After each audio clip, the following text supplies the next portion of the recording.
That's probably a good time to start. I know who's here. I know, I can smell you. I know who's here. I totally didn't seem like I was gonna forget to do this tonight. No, it's only 11:40. We don't have that much of a game left. It'll be okay. Today we're playing Pikmin.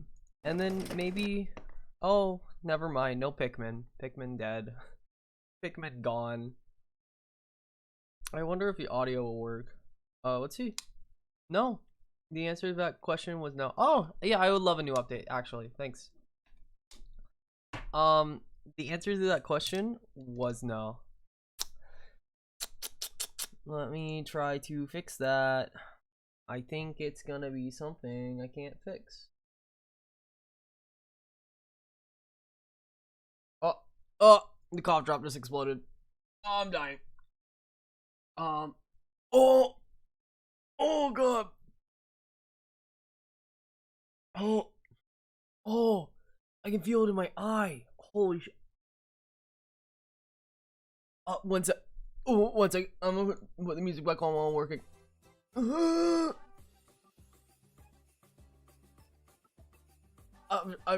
I'm trying. That sound settings. Oh. Why isn't it working? Manage sound devices. There's one.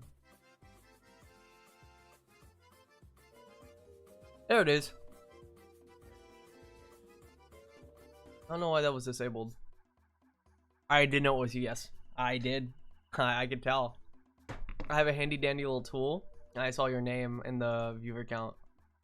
That's why I said that. I can smell a rat when I see one. Thank you for coming out, buddy. It's late. Are you feeling okay? There's a thing that says I have people here, and it says, Max, you're supposed to be streaming. Just reminding you. Thank you so much. Wow, Creeper, you're so mean to me. You're the one here. Like, wow, stalker much? Like, thank you guys so much for coming out. We're gonna be finishing Pikmin, and then if I can, and if my voice allows, I will try to do 4 hours of Umineko before I have a flight tomorrow. Yay! Flight in 16 hours. Can we speedrun? Can we? I don't know. Is the stream... Oh, the stream isn't fucked up today. You're the one that popped out of my house out of nowhere. Untrue. I gave you a present, and also I told you I'd be there, so... And I was getting a haircut. Oh, scary. Let's see. 1, 2, 3, 4. 1, 2, 1, 1, 1. Okay, I got it. That's not Umineko. Now, what? Now, I want everyone to remember what I said yesterday. Really, really remember. Are we remembering? I said I would finish Pikmin first. And Pikmin only has like an hour left. I swear. Probably. Would it be better to do Umineko first? Yes, absolutely.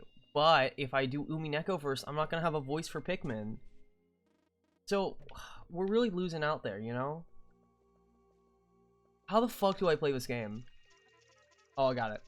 I'm back. I'm so back, actually. I don't even know why I asked that. Hey, maybe speaking too soon, but we don't have a an error yet, so I think the stream's gonna be okay today. I guess everyone was just streaming yesterday for no reason. It's over there. Okay, let's kill this guy, actually. Okay, actually, let's get killed by this guy.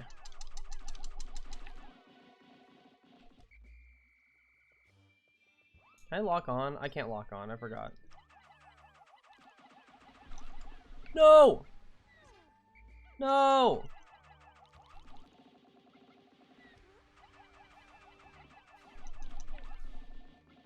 Come back! No, come back. Wow, this is going terribly. No!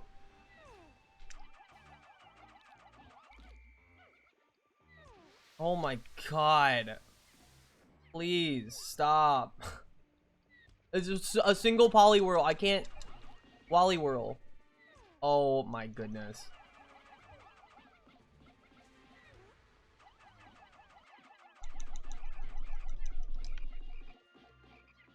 Okay. Okay. Battler looks weird. Yeah, guys, he got a little shorter. Like, it's kind of mean for you to bring it up. Like, he's kind of self-conscious about it.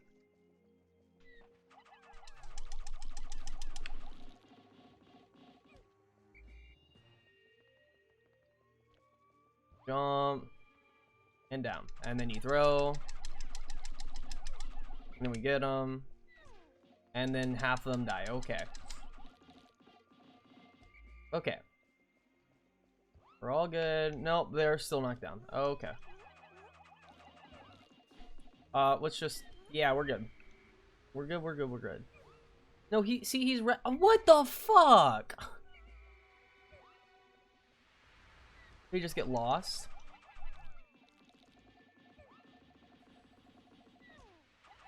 Oh my god. Oh my god. Just fucking kill me. I can't play Pikmin anymore. Actually, I've determined I don't want to play Pikmin anymore. Throw the Pikmin at Beatrice. That probably would have saved everything. Oh my sweet Jesus. Do I have to? Oh. Okay, go there. Yes. All of you. I'll go get more. Yay, we've already wasted a day. Guys, isn't this so relaxing? Doesn't this make you just want to cook on an easy bake oven? That's what, whenever I play Pikmin, that's the only thing I think of. Think about.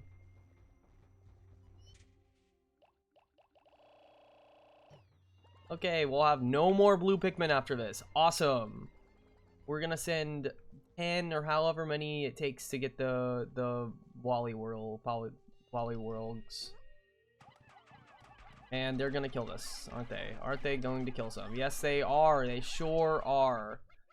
Okay, just take those back. I don't care. You guys can do whatever. This is like parenting. I just don't care. How many do you need here? 7. Okay. Okay, we're already gonna have a ton of blue Pikmin. We're fine. See, these guys are almost already done.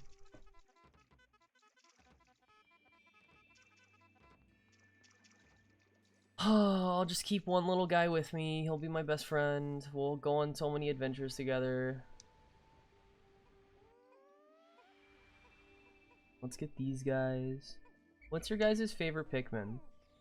On a scale of 1 to 8, how much Pikmin do you love? Please, I'm trying to engage. I was told that I need to be engaging. Like, these guys, look, they're so happy. They go, oh, oh. But all blue Pikmin do. Just look at them, little freaks. John Pikmin is my favorite. I'm so happy for you. Oh, okay, there we go. He's my guy. I love that guy. Okay. Oh, okay, they did it. This is so cool. So cool. So fresh. Okay, guys, what if we don't play Umineko or Pikmin? Let's just play Fortnite right now. Okay, there seems to be a problem. Can you guys sort that out? Thanks. Thank you. Okay, that was half of a day. Go over here and take this. Probably can get this for free, huh? Yes? No? Yes. Yes, I can. Yes, I can. No problem over here. How many do you need?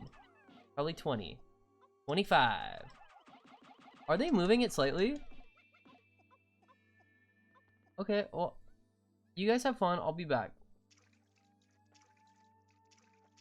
Do it? No. No, I can't.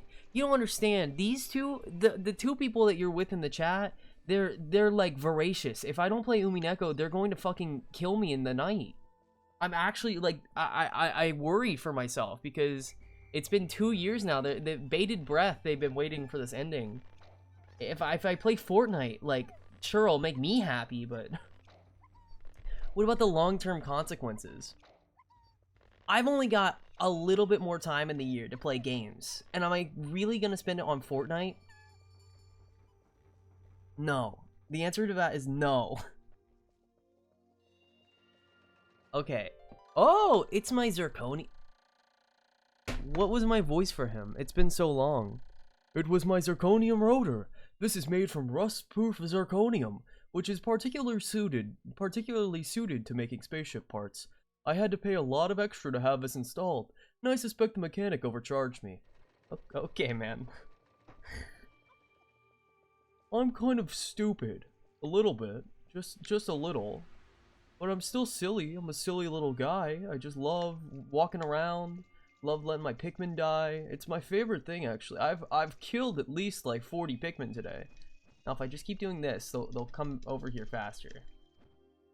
Guaranteed. Okay. Great. You know what? Just take all of them. I don't care.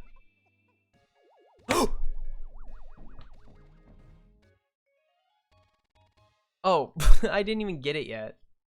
Zirconium rotor, made of rust-proof zirconium. It is as shiny as new, despite being left out in this planet's harsh elements. I have now recovered. Oh wait, no, it's still him. Guys, I'm just so out of it today. I don't know who's talking. I've now recovered 23 out of 30 parts. If I can just find 6 more, I should be able to increase the ship's capabilities. See, we're so close. We're almost there. We're so... At last, my pilot seat. Once I get this installed, my cockpit will be finally back in order. Soon, my ship will be starting to look more and more like the dolphin of old. The memories. Are those gnomes? I will kick you. I will kick you out of this chat. I will. Do not mess with me. I am not to be played with. I will kick you out of here. Okay, what else can I get? Probably get that. Or that, actually. Or that. Actually, I can get, like, all of these things. I'm perfectly fine. Wait a second. Wait a second. I am so gaming right now. Pikmin is my life. If I ever stop talking about Pikmin, I am dead. No one has ever talked about Pikmin as much as me. This is on record. I swear, hand on Bible. I've always talked about Pikmin. Name an instance when I wasn't talking about Pikmin, and you'll find I actually was talking about Pikmin. You just didn't know. So think about that. Just ruminate on that for a second. Oh lord, he's gaming. Guys, I'm speedrunning right now. This is the fastest Pikmin gameplay you will ever see in your life. This, right now, pro strategy. No one has ever Pikmin this hard. Let's go up there. Let's get rid of... No, actually, I'm gonna do some scouting. I know these little stupid idiots are gonna take it right through here, so I probably should kill the bull bear, but I don't care. Gotta be real, I don't really care. Let's see. There's one up there, which I'm gonna need fire Pikmin for. Red Pikmin. Red Pikmin. Not to be confused with any other color of Pikmin. Oh my god, I have a thing.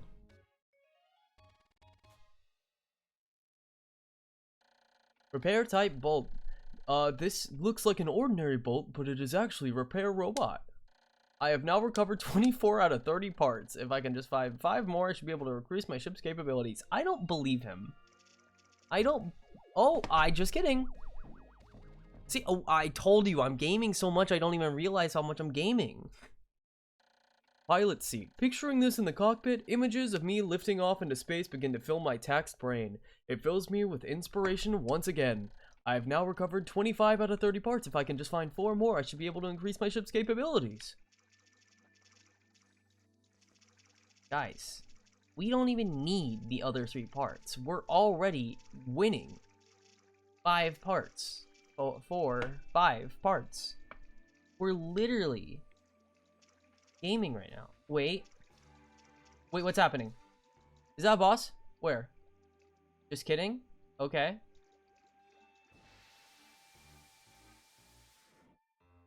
What is happening? Why is there boss music? Can I throw them up there? Yeah, I can just throw them.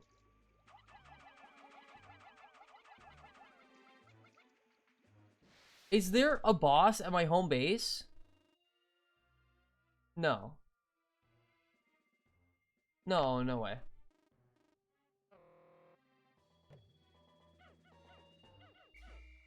No, I don't know why I'm hearing boss music. Oh, perfect. Now, if they're just smart, they'll go a smart way, which they won't because they're stupid, and watch, they're gonna go right into these guys. They're just gonna go right for them. I'll kill him. I'll kill him. I'll kill him.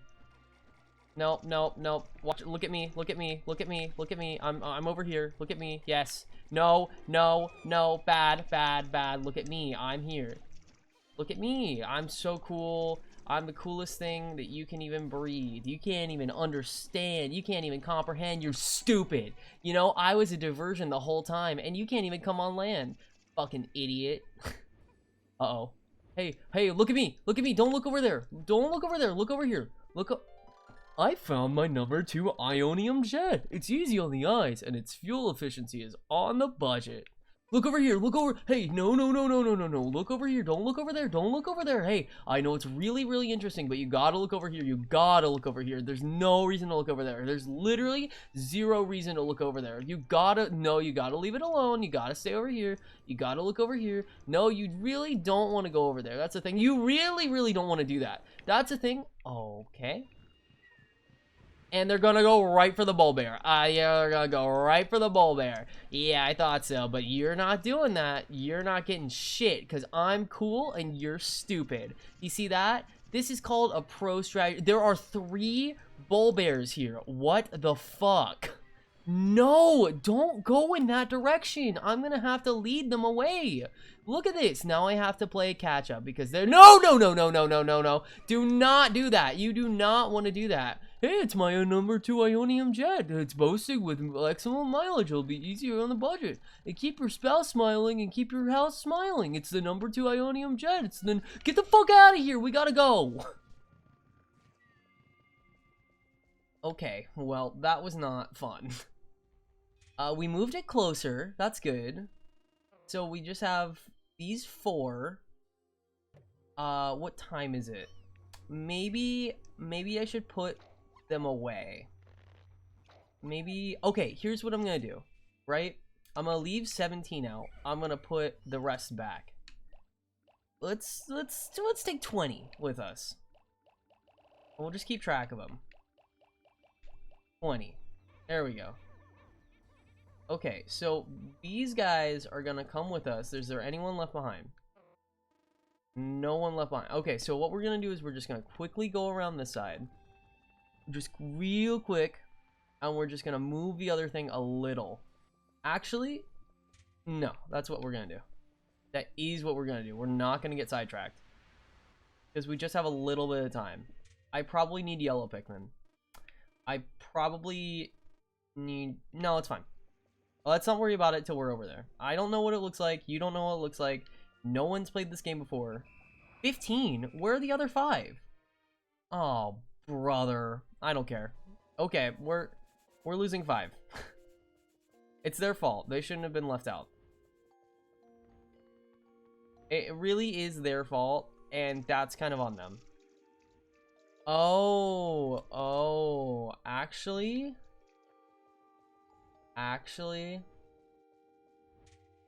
what is with this depressing ass music? Stop playing it. Let's see. Is there, how do we get up there?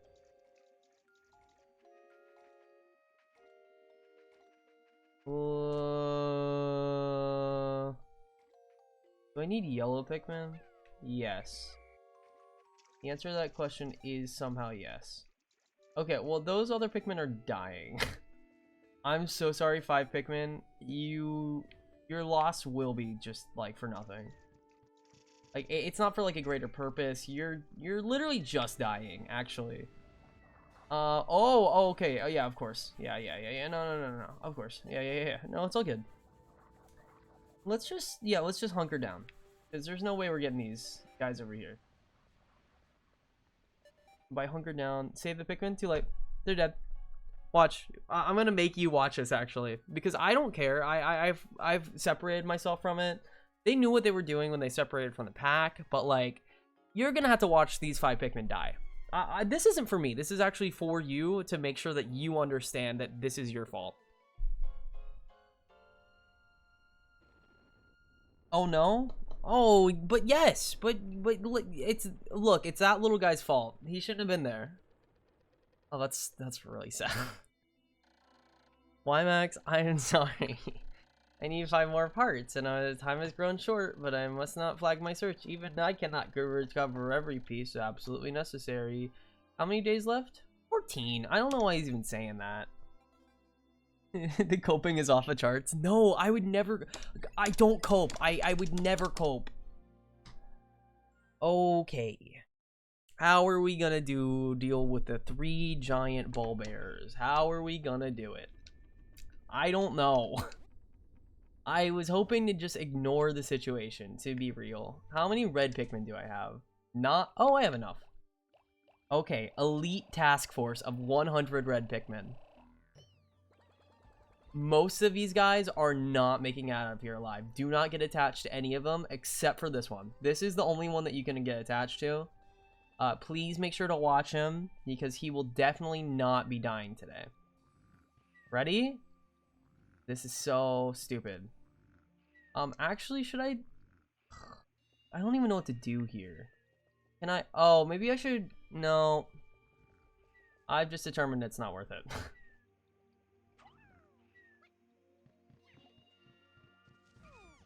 Okay. Yep. Yeah, that's about right. That's about right. That is about right. Please kill.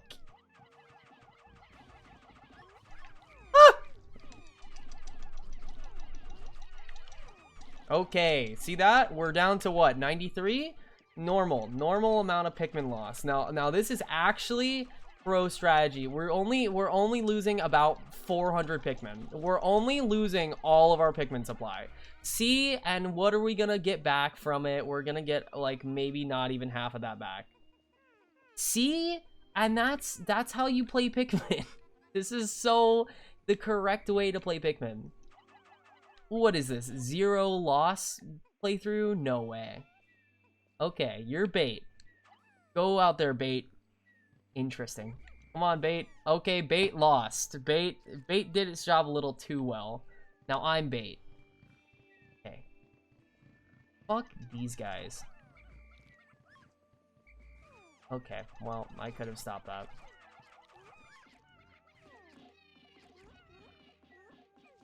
And they're gonna yeah. No, I'm cool. No, I'm awesome. I'm so happy right now. Hey, look, what's up? No, it's awesome. It's a new thing. Anyway, let's look away from what just happened. Today is gonna be a bad day for Pikmin deaths. Number 2 Ionium Jet. The ads for these jets boast it with excellent mileage that's easy for the family budget. This jet will keep your spouse smiling and propel you to a happy home life. I've now recovered 26 out of 30 parts. Just 3 more. And how many more Pikmin are gonna die for that, Olimar? I bet about 48. Okay, hedge your bets right now. How many more Pikmin are dying? 48 is my guess.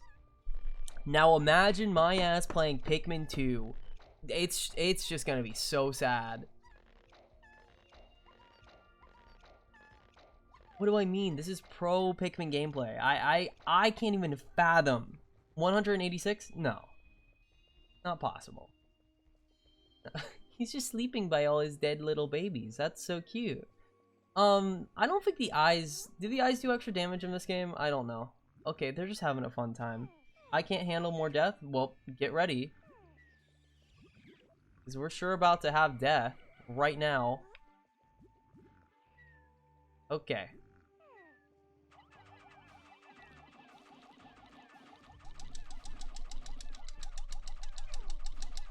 My trigger finger is not working for this one. Not at all. And yeah, okay. Okay. So that was about it doesn't matter. I cannot wait to see the number at the end of today. It's gonna be so funny. It's gonna be the funniest number you can ever imagine. I think I won? No.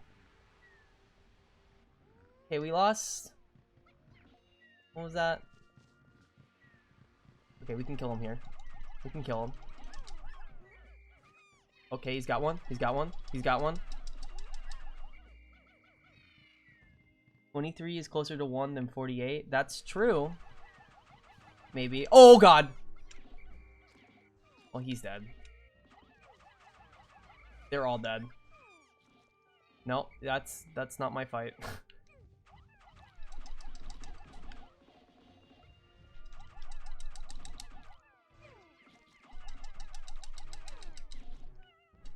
Okay, guys, Rocket Punch. Rocket Punch is really gonna help us out here.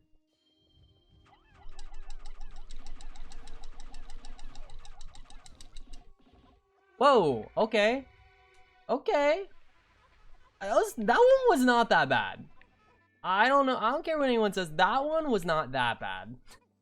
That was probably the best one. Who would have thought if you played the game, it works out. Okay, so how do we get the hell up there? There's a spout, but that's not the spout we need. What is the spout we need?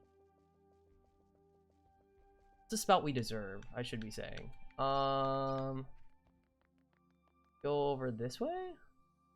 I'll just keep this guy on my hand so he doesn't fall, because I would feel bad. You know, I feel bad if, like, a Pikmin dies. Like, I'm not, like, some type of weird sociopath that, like, doesn't care about Pikmin. Like, who can look at these guys and not care about them? Okay, he's dead.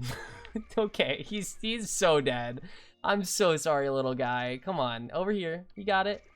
You got it. Oh, you're so there. You're so there. You're so here. Oh, you're right there. You're right there. Come on. You got it. You got it. Yeah. Holy shit. I went through a journey with this guy. You know what? You have to. I'm sorry. Right now, I have to put you back in here. Oh god. Okay, well he's somewhere in there. How the fuck do I get over there?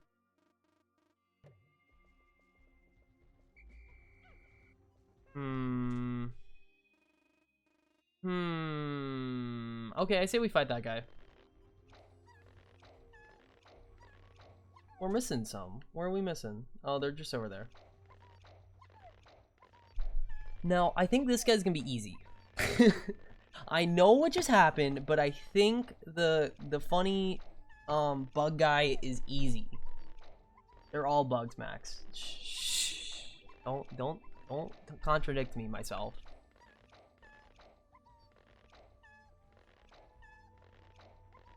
Okay, we're what, halfway through the day? We're making progress. Some progress. I love Pikmin 1. It's my favorite. Can't you tell? They're fine. They can do whatever they want. Oh, I found it up. I found the way. Okay, guys. We do not need red Pikmin here. What we need is yellow or blue Pikmin. And even then, all of their asses are What? Oh, that's here. Okay.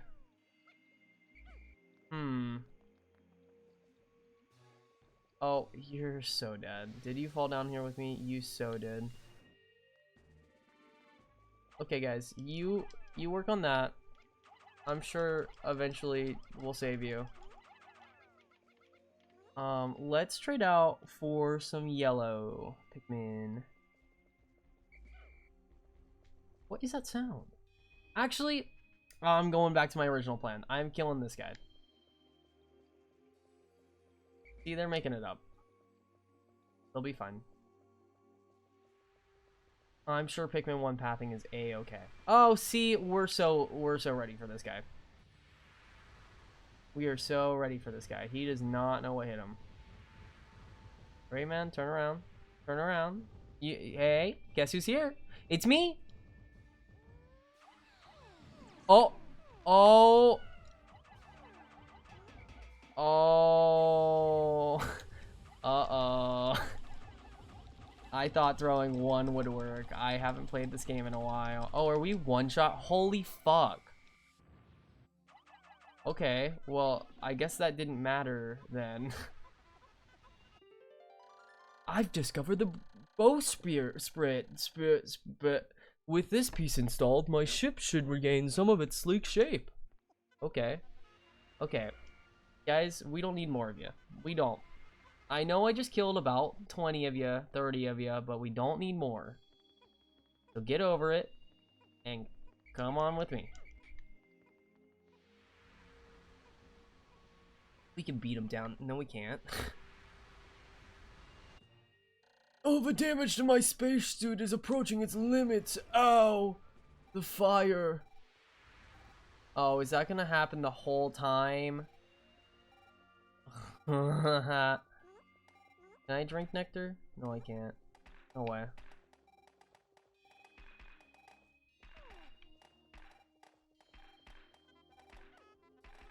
I should have read. It probably would have said something. I love reading. What are you guys doing? Oh. No, I can't. What's attacking? What could possibly be... Oh. I know what could possibly be attacking them. Okay, let's just gather them up. I don't know what these guys are doing. Come on. See, they're fine. And these guys are probably gonna fall in the hole again, huh? Yep.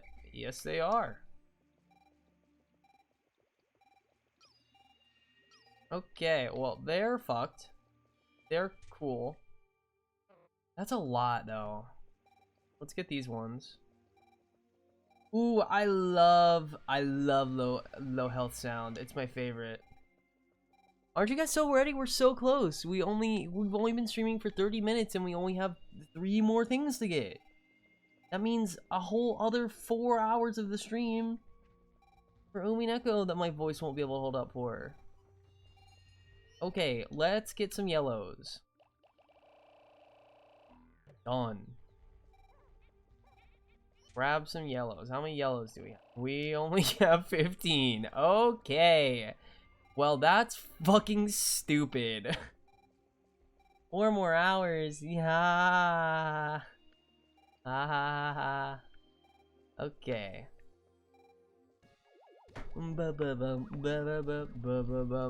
I can't skip this cutscene. Bowsprit. The so-called face of a dolphin. And it's a poignant fact. I designed it. I have now recovered 27 out of 30 parts. If I just get 2 more, I'll be okay, and I can go get my other thing that's gonna definitely be useful for this. Oh my god. Just, you little freaks, come on. Oh my Jesus. Ah. Oh my god. Just come with me. Come up here.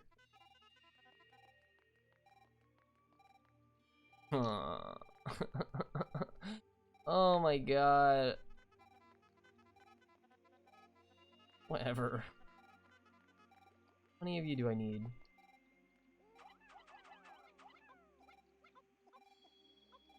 I can't even read 6 out of 10. Okay.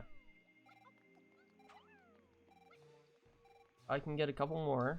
There's a couple. Okay, guys, we're so close. The sound isn't driving me insane. If I do this, will they follow?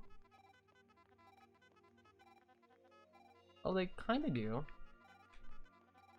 Okay, well, we only need like 4 more.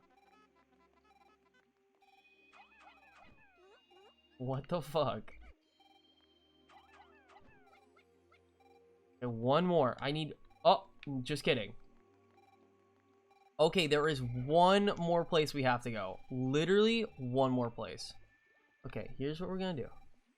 Throw these guys right here. They're all gonna jump up.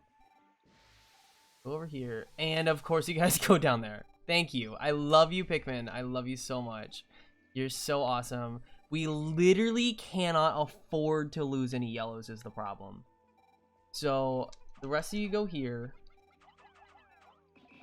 We literally cannot afford to lose any yellows, so let's go back down there. I'm gonna hold you because I don't want you getting lost. I know you're a little stupid.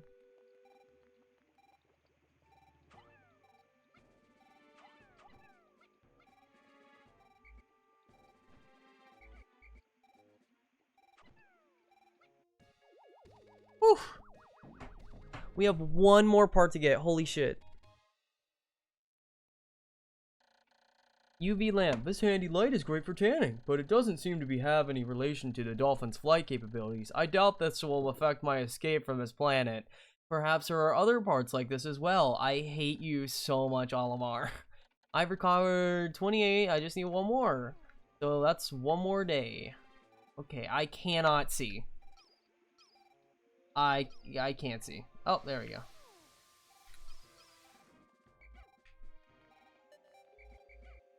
Okay, where are they?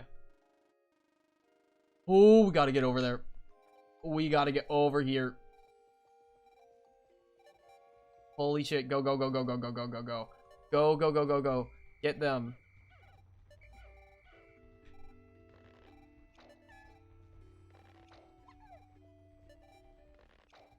Whew.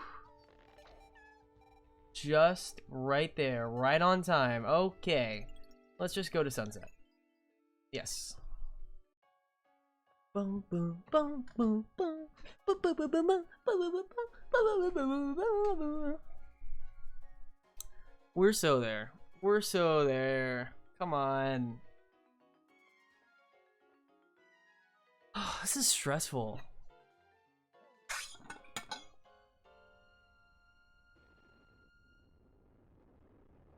Okay. Did we kill all the bull bears today? Was that today? Lost in battle 81. Yes, we did kill them to 81.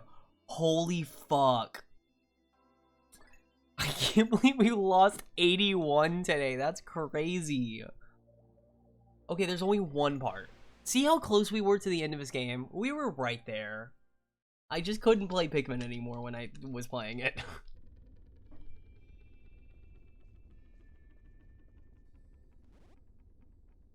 There's no way in hell I would have been able to finish this game. I was kind of stupid. I am kind of stupid. 81. What is that sound? Okay. This is all the yellow Pikmin we have. We cannot afford to lose them. What is that sound? I'm not seeing any enemies around.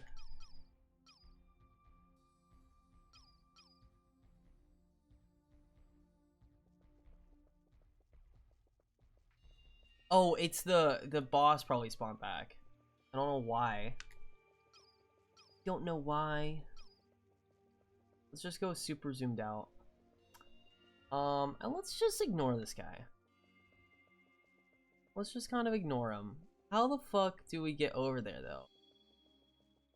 I guess if I just use yellow Pikmin, it doesn't matter? Wait, do I change the wait. Huh. Well, I guess I could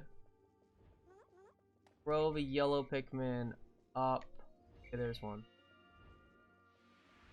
I guess I could throw them up onto that platform and then get them through the wall. I'm just gonna try that.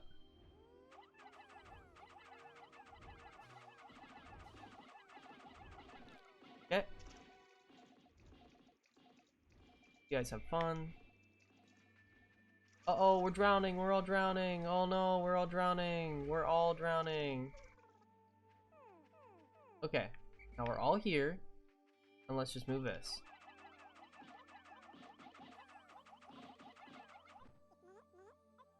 Okay, perfect. Now, if they try doing this, I guess I could turn them all blue.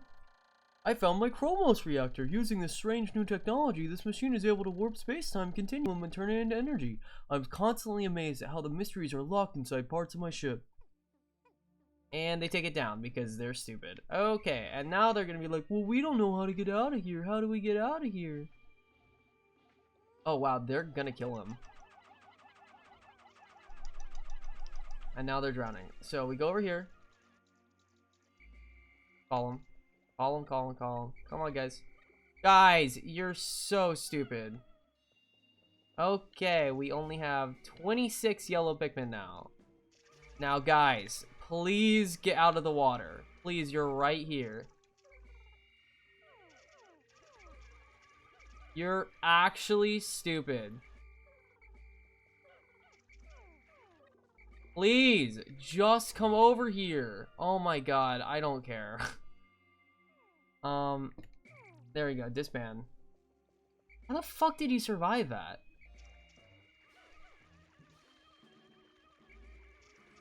Okay, guys, I know it's really scary water, but come on. And now you're gonna fall back in because you're dumb. Nope, you're right there. Okay. We're gonna send these guys back home because we gotta baby them, and we've only got 25 of them. Come on. We cannot afford to lose these guys. We need some for the final battle. Emphasis on, like, some. We barely need any. We're just gonna get rid of them. They're all gonna go up in here. Done. Okay. Now let's just take 25 blue Pikmin. And we're done. I will try to spend the rest of the day getting some more yellow Pikmin. I think that's my goal for the rest of today. Holy shit. Okay. I think what we're gonna do is we're going to... You're just fucking tripping over nothing. We're gonna grab this crown. See how easy this is? If only every Pikmin could do it.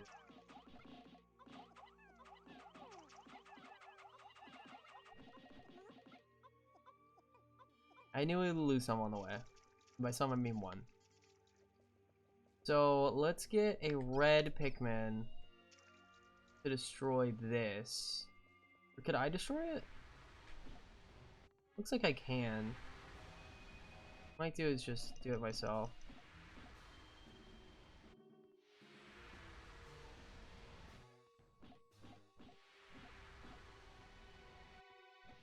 I bet this is doing fuck all, actually.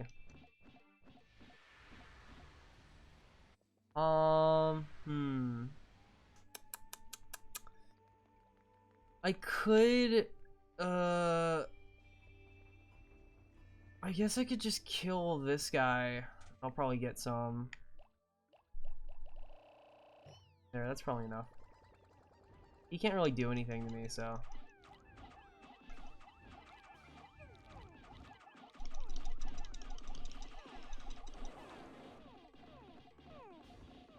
I guess he gets rid of flowers. Okay. So now what we're gonna do is we're gonna... Great. We're not gonna use that on that. Get some yellow Pikmin.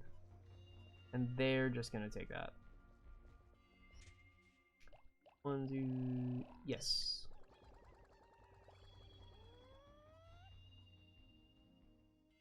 One, two.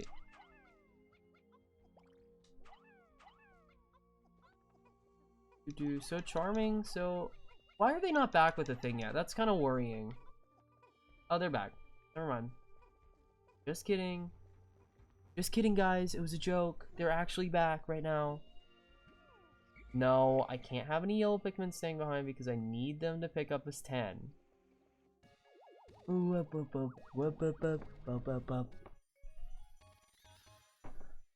Oh my god, holy shit, I'm almost through the game. Chromos reactor. This reactor changes permutations in the space-time continuum into pure energy. Basically, it's like a big rubber band. I've recovered 29 out of 30 parts, increasing the dolphin's capabilities. My search can now cover a wider area. Yo, we did it. We basically beat the game already. I do have to make sure I do this last thing to get the true ending, but we basically beat the game already, so doesn't really matter. Actually, we can have them carry it out and then just meet them up on the other side. They won't get out of there before we do. Whew. Let's go. Right? Are they okay? They're fine. Let's get rid of everyone else, though. Let's just make sure we put everyone back. Okay. Get rid of the reds.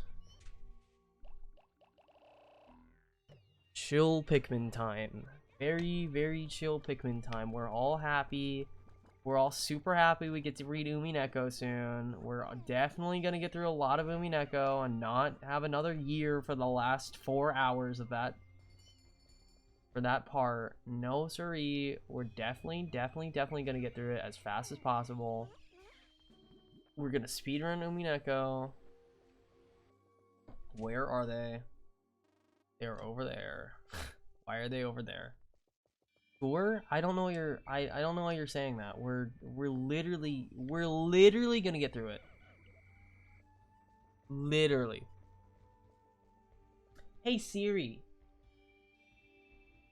Nothing. Sorry.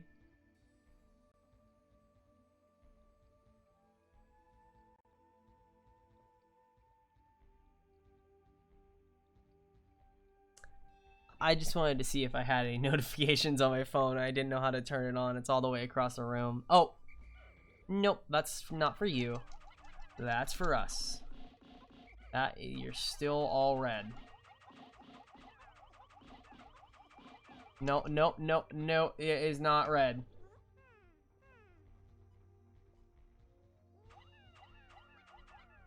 Stop picking red Pikmin.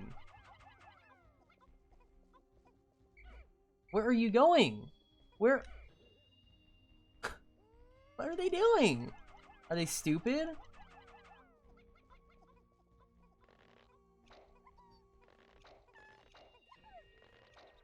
Okay, let's make sure to pick all these Pikmin. Get it? And then once we pick them all, we'll get out of here.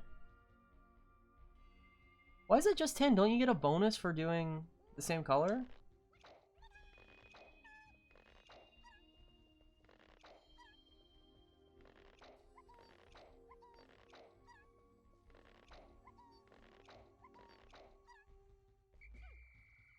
Okay, that is everyone. Let's just go to sunset and we're done. Holy shit. We're at the boss. We're at the final boss.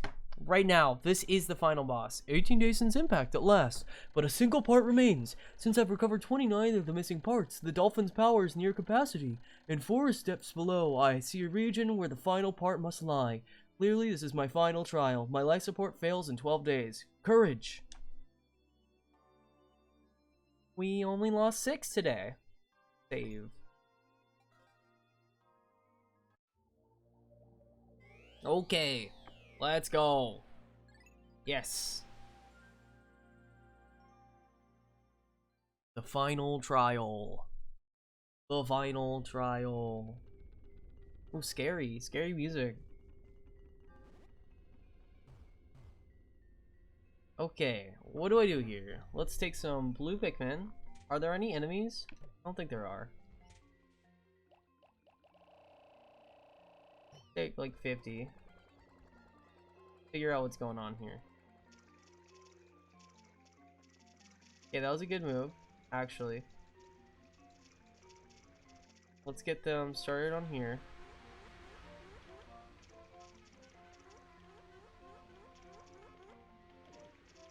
Perfecto.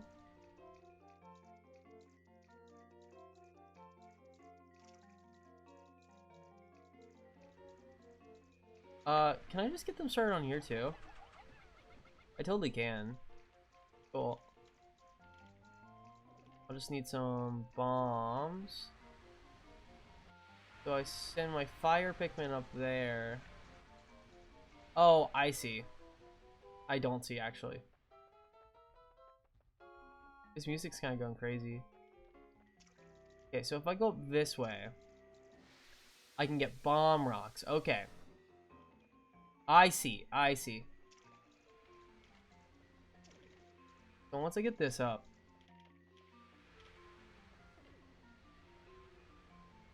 watch us lose 100 Pikmin today. 100 Pikmin is what we're going for. 100 Pikmin loss.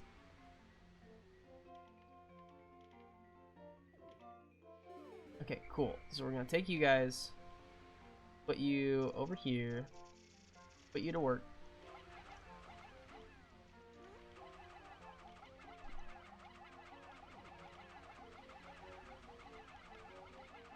They'll be done soon. We'll take you guys and you guys can just do nothing.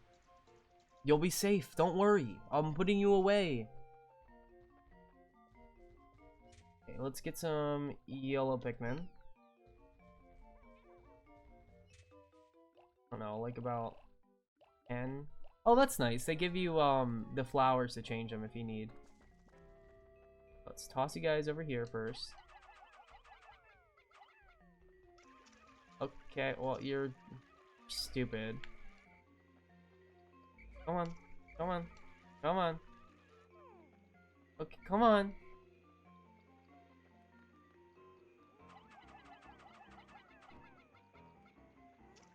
Okay.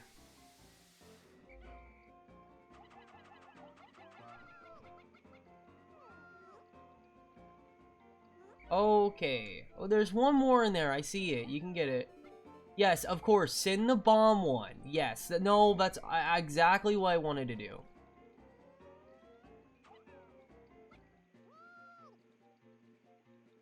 Okay, guys. So now what we're gonna do, I'm gonna throw you over here. Please don't explode.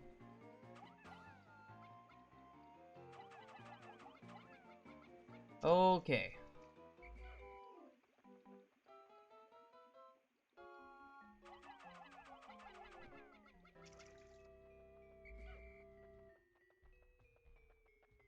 Now we're gonna blow this up one at a time.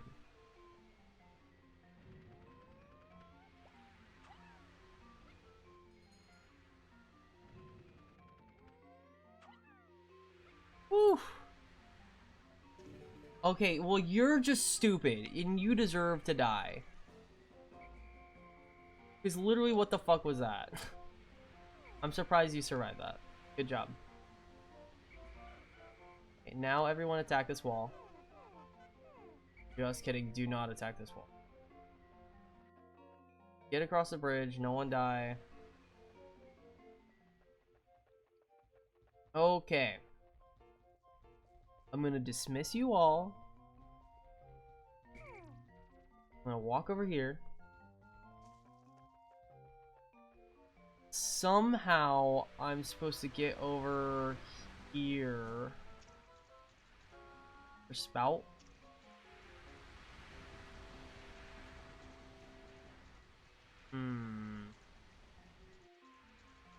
See a spout on this side.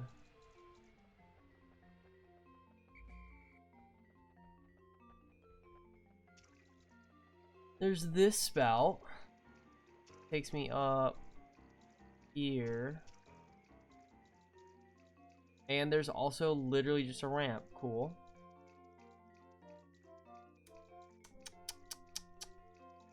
What is happening?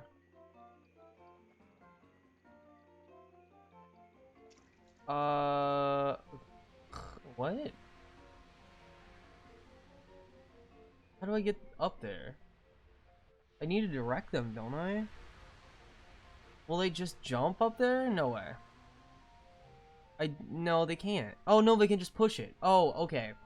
Yeah, of course, I would think of that. Let's just grab 10 then. It's less to die. Do I have to do this all in one day? No way.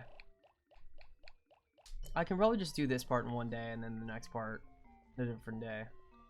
Or so, now I know what to do. Okay. Okay. Okay, guys.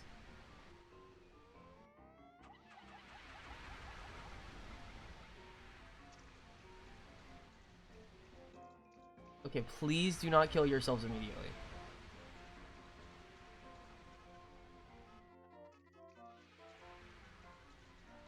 How in the fuck would I ever think to do that? 7. Aren't there 10 of them? Oh, there's 3 over here, aren't there? No, there's 3 just doing jack all. Do your job.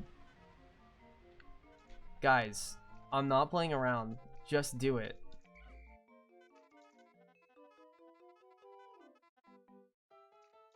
Oh my god. Do you need me to spell it out for you? 9. 10. Okay. I thought it was the final boss. Yeah, this is the... Right now, we're at the final boss. This is the final boss. Okay. We are at the final boss right now. Do I need blue Pikmin? I'm gonna say no.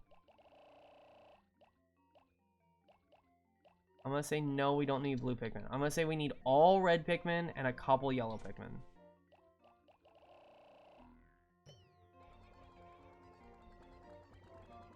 Spell it, please? Spell what? What am I spelling? I got it.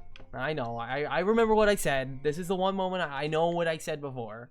Usually when I say that, I literally forget anything that happened in the last, like 5 seconds of my life. But I remembered this time. I said, do I have to spell it out for you? And then you said spell it. Okay, I get it. It's really funny. You're a comedian.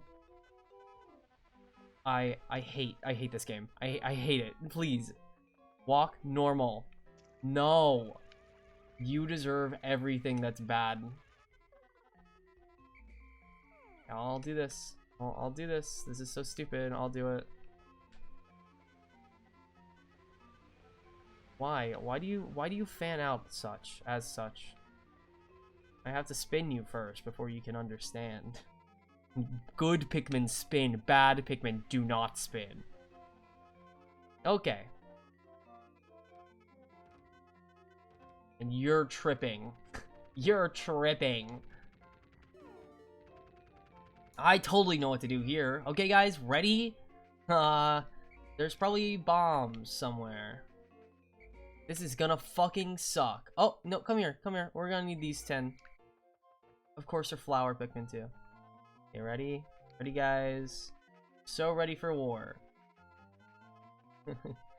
Okay, let's start by going over here. Break this first.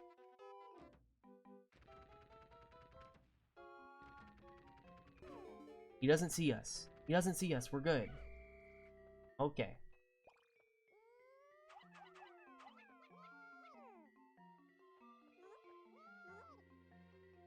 Okay, you're fine. Don't worry about it. Okay, we have 3 bomb rocks. I should wait to use it.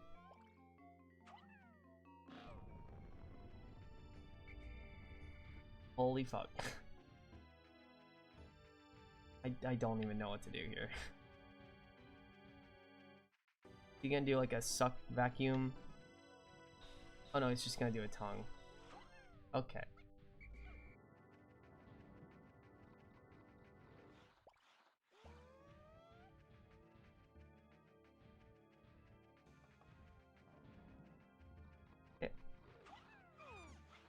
Nope. Should I just leave the bomb one to die?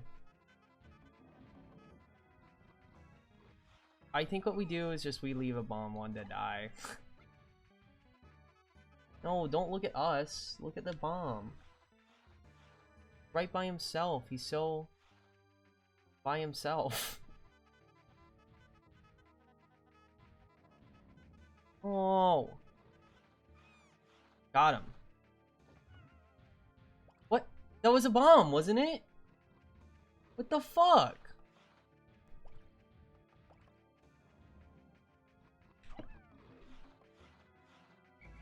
Am I stupid?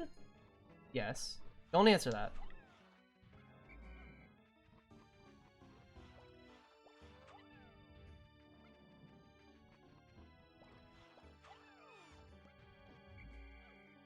Oh, there we go. Bomb rush him. Bomb rush him.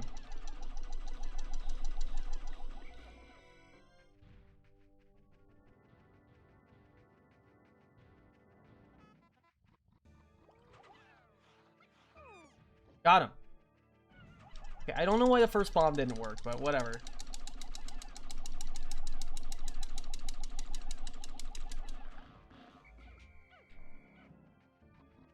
Are there more bombs? Are we out of bombs? I fear we are out of bombs. We are out of bombs. Okay. Just gonna have to do the rest of this freestyle.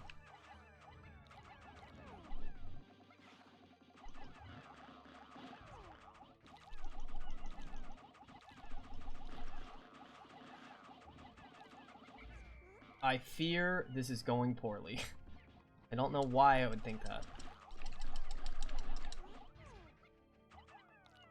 Guys, get up. Okay. Okay. We're going back over here. He is half health. I have to do this. What the fuck? What health are you? Oh, fuck. I fucked it up. Did I restart the day? No. I didn't know he would do that.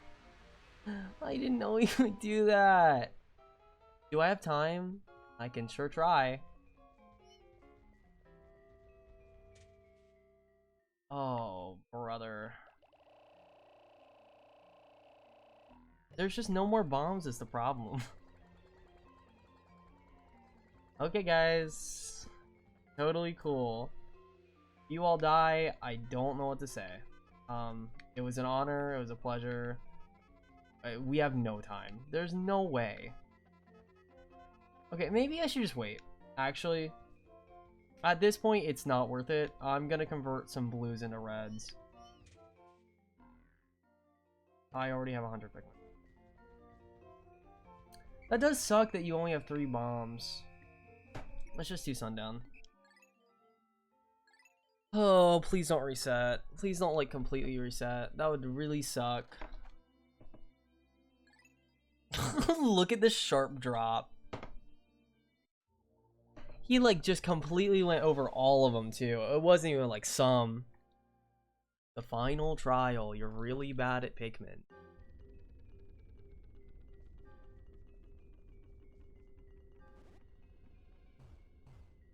Okay, it looks like it's still there. So what we're going to do is we're going to take out 90.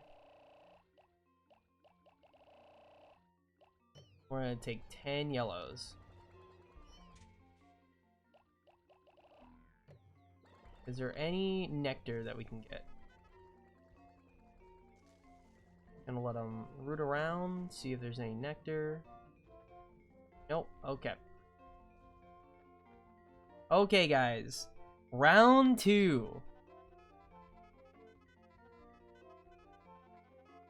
That's called getting Pikmin.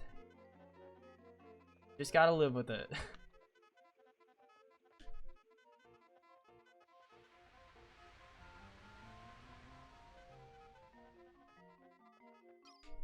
Okay. Let's stock up on bombs. There's bombs right there. What the fuck?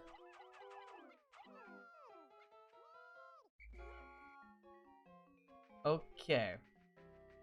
I don't know why I didn't see that the first time. That would have been so much more useful. And now if we throw any yellows, we don't have to worry about half of them being, like, not actually. There are even more bombs. Okay, we are good to go. We can even start with a bomb. And it did nothing. Okay. Take that one. No, not. What the fuck? That's not even what I had in my hand. Okay.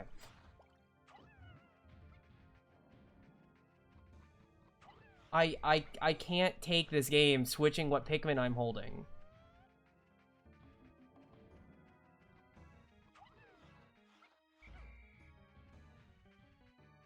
Okay, okay. Sidle around.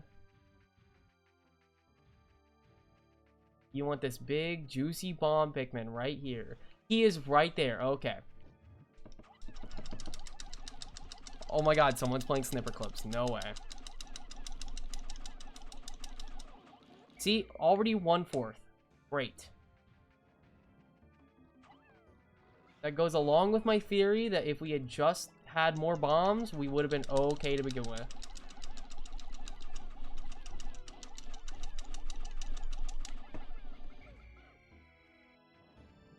We are literally so good right now. Okay. I'm holding a bomb Pikmin. There's nothing else that it could grab.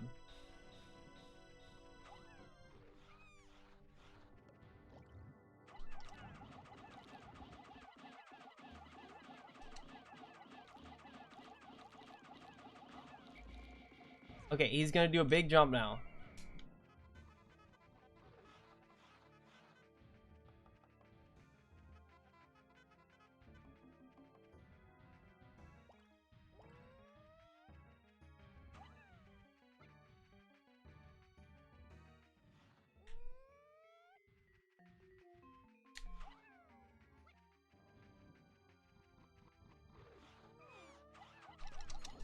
Okay, we got it.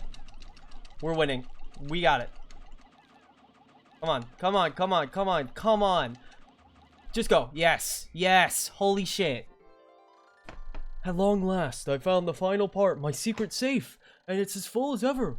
How glad I am I persisted in my search without losing hope. Now I can leave this planet without any regrets. Maybe I'll even stop and pick up some souvenirs for my wife and kids back on planet Hakatate. Holy fuck.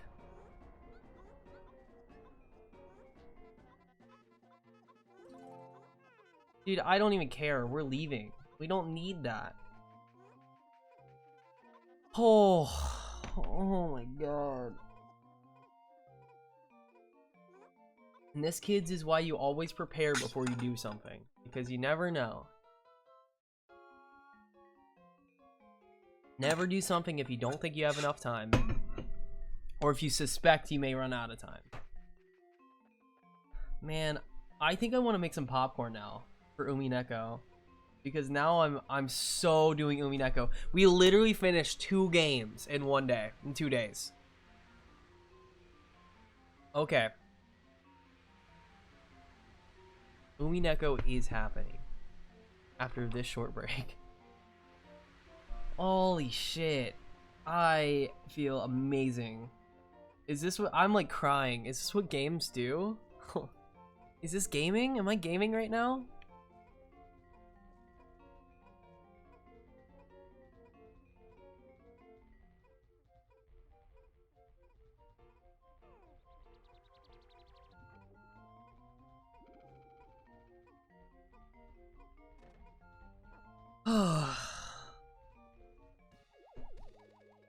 Well, I'll definitely play it. Now, if I finish it, that's a different story. I finally recovered every ship part. Now I can return home to Hakatate. That's the word I said.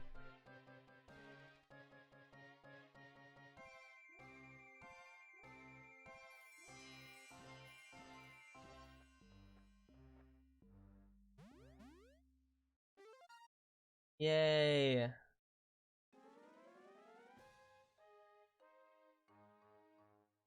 Oh, I could cry. God, Pikmin 1 is like... It makes me want to cry. Oh, they're so cute. Bye-bye. Where are you going? Ah, no. I gotta go. Later.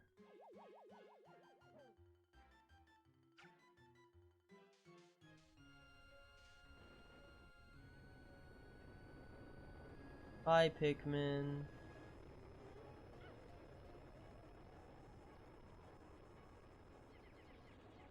Oh, now they don't need me anymore. They're strong enough on their own. Now they're an invasive species. Great.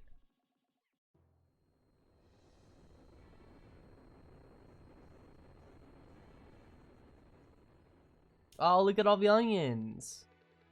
All the onions we never got, like the ice Pikmin, the green Pikmin, the orange Pikmin, the other Pikmin.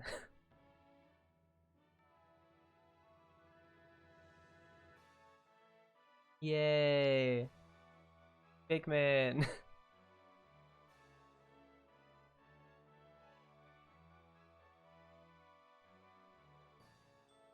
Whoa.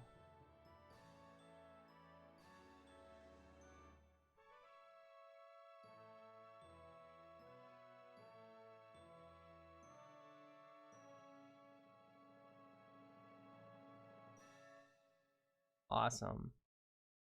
Okay, guys, time for Pikmin 2. Who said surviving Pikmin was 200? Lost Pikmin was a clean 600. Clean 600. Holy shit.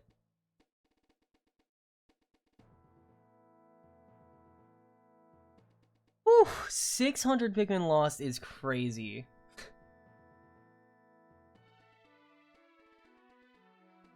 Total Pikmin ever sprouted, 1,464. And there's all the stuff I got. Oh, and it tells you what you don't need. Actually, Pikmin produce asexually, so no, there's no Pikmin fathers, there's only Pikmin.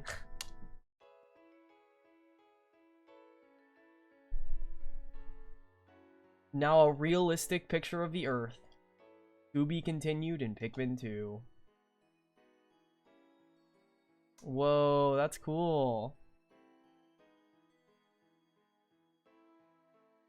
Is this the only pre-rendered cutscene in Pikmin 1? Because Pikmin 2 has tons.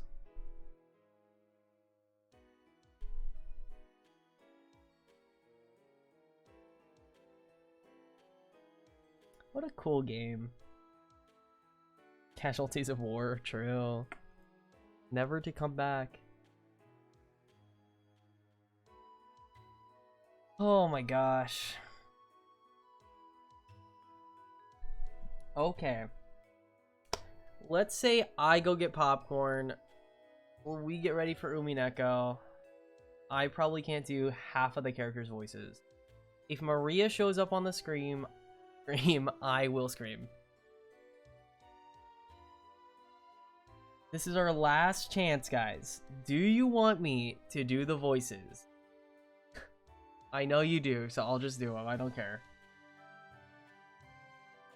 Max won't come back for Umineko. Yes, I will. Why are you guys gaslighting?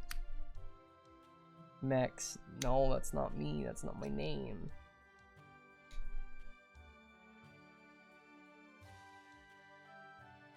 Special thanks to all these people.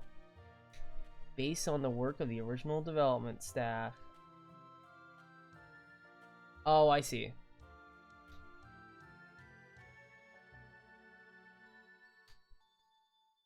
Do they have the staff for the re-release?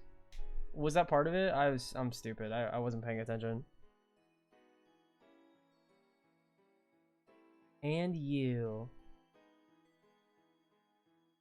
Just kidding. And Pikmin. Do we get a little picture of him at home? No? Yeah. For Pikmin 2. You don't... Oh! Whoa. Holy shit! What's this game? Dude, this game looks amazing. I gotta play it. The Microtori Lithopod was developed stronger. wait. Are these... Where are they now? Beady long legs. Waxy secretions from this creature's distinctive armored shell. Oh no, they're just explaining the creatures. God, this is so bright. Red bug. This creature's thick hide protects it from most attackers.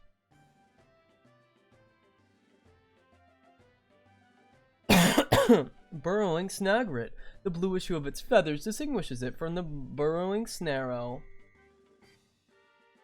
Burrowing snarrow? Is that a thing? Oh, I think it's just a joke. Candy Pop Bud. Could this be the next step in Pikmin evolution? Like the Pikmin itself, it has many mysteries. God, why is it so bright? I don't care. I'm not reading any. Can we be done? Are we not done? Do we have to go through all of these? All of them? Oh, we just said we had the credits. I know it's cute. This is very cute. Look at the little yellow guy at the bottom. He's going, whoa, whoa. There's the final boss, so I think it's just gonna be over. No, I don't. Emperor Bulbax. This massive grub dog buries itself when hunting. No, it's got to get through at least like 4 more. Yep. Fiery blowhog. The creature is a combustion.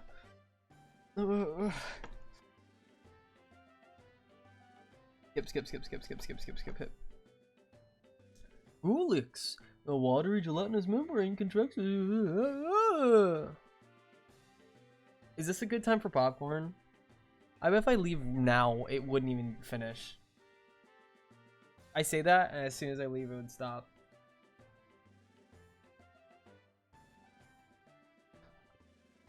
Oh man, I have to pack my bag too. This is crazy.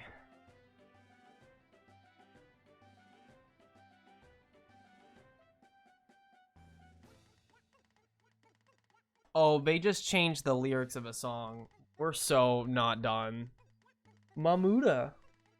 I need to fill my water too.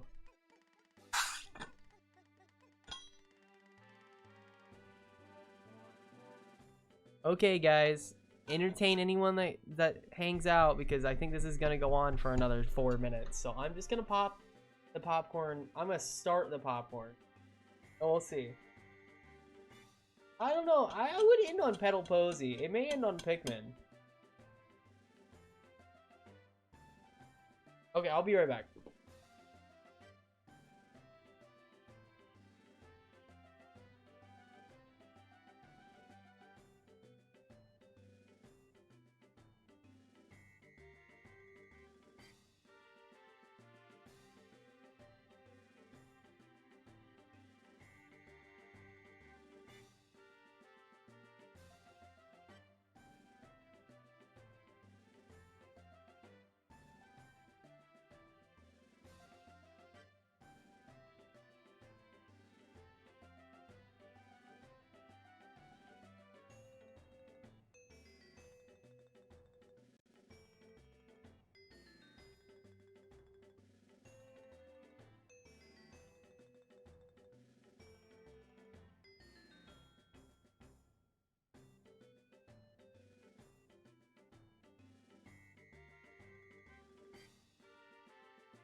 And I started the popcorn and it's still doing it. So who would have thought that? Really, who could have guessed that it would keep going? The popcorn is in the microwave. Real question, should I put cheese on it? Should I? I don't know.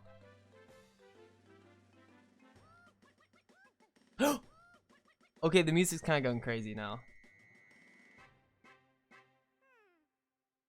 It ends on yellow Wally Whirl. The end. Happy. So happy. Nintendo. This is so true. This is the most the end screen I've ever seen in my life. Can I end the end screen, or is it stuck here? Do I have to close the game? No. Okay. Wow. Pikmin. What a game. What an amazing, awesome, cool game. And now it's gone. And now it is gone, and we're never playing it again. Happy end. 600 dead. Thanks for playing. 600 dead. Thanks so much for playing. You caused millions of deaths. Thank you so much. Yay. Okay, let's put up Umineko. Okay. Here's the thing. I do need to run away to get my popcorn. I'll be right back. I will leave you with happy music for the holidays. Or whatever it's called. Actually, I'll leave you with the haunting melodies of Umineko. Umineko. Okay, I gotta run back.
No copyrighted music.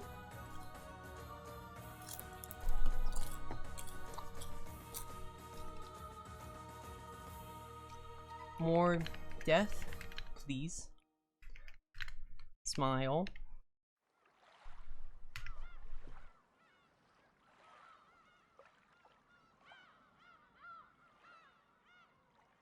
Okay. And that's that. Look, Umineko right on your home screen. Can't you see it? Can't you breathe it? There we go. Close. On. And not coming on. Kidding.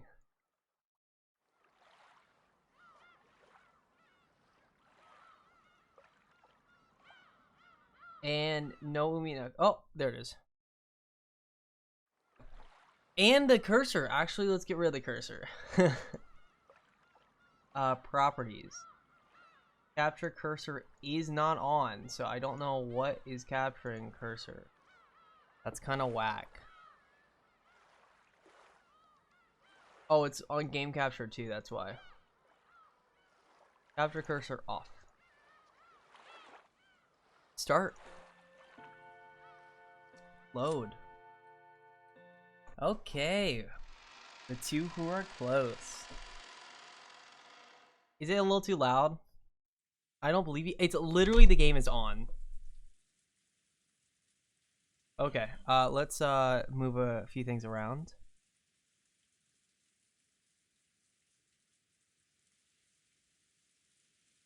Transform. Flip 180 degrees. I know it looks fucked up right now. Don't worry about it. Don't worry about it. I don't know why it does that whenever I flip it. This Pikmin 2? Yeah. This is Pikmin 2. How do you know?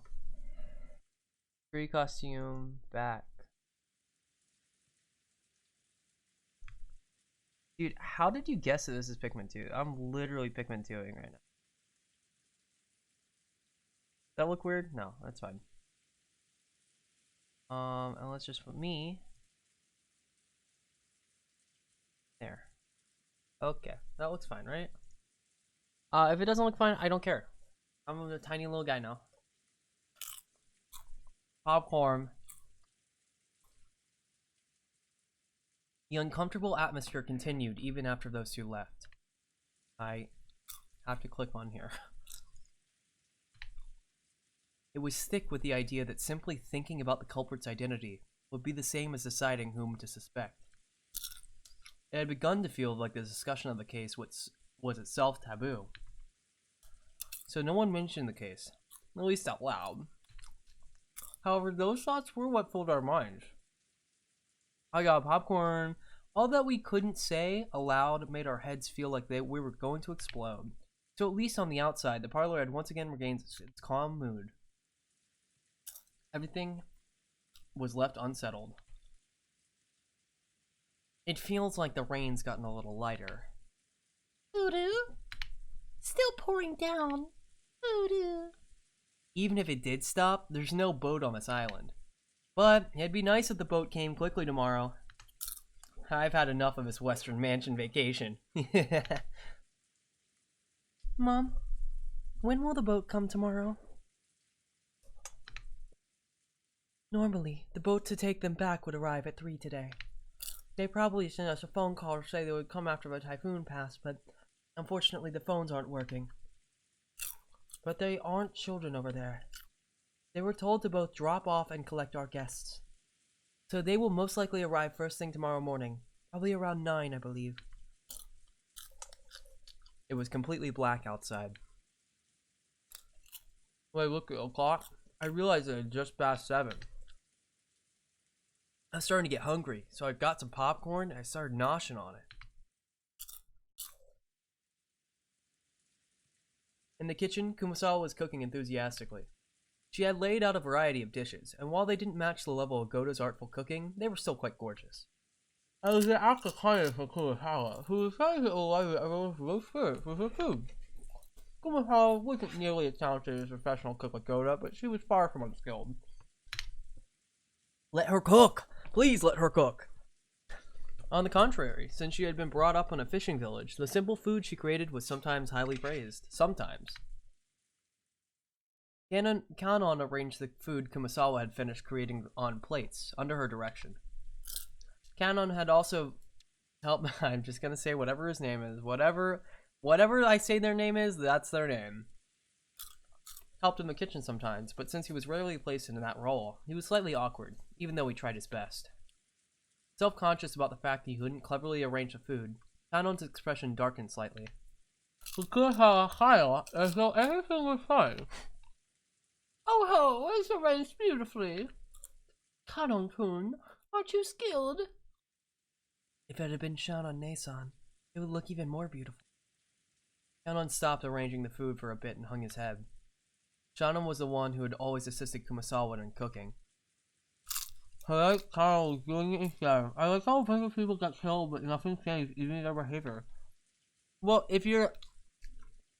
Listen, dude, people get killed all the time. You just kind of gotta eat sometimes, you know? Gotta eat, gotta cook, gotta look over depressed like a little sad boy. Tonight, Kana was doing it instead. And he remembered Shannon's face with her brutal end. He grimaced. Urgh! My new darkness. Forget that for now. Genji spoke kindly to Kanon as he advanced upon. Nanjo had escaped from the parlor once the mood had grown sour, and Genji had become his opponent in a game of chess upon Nanjo's request. Yes, I will forget it for now. Indeed, that is probably for the best. Genji purposely refrained from praising Kanon as he spoke. He did so because he understood that it might make things tougher on Kanon if he noticed that someone was looking at his eyes. Nanjo also understood that and held back any thoughtless words. I wonder where Kenzo-san has gone. I hope he is safe, but I do not know. However, I believe everything has proceeded as the master has hoped and arranged for. To discuss that, we retrieve my role as furniture in service of the master. Aren't you scared, Genji-san? Aren't you scared, Genji-san? I don't know what my voice is. I'm frightened that something bad will occur again tonight. I have nothing to be afraid of. I serve the Uchinomiya family, and that is all. Nanjo Nanjo sighed through his nose and made a carefully considered move. Nanjo was slightly dubious. Could Genji possibly be thinking that he'd been left out of this? With his mouth full of popcorn?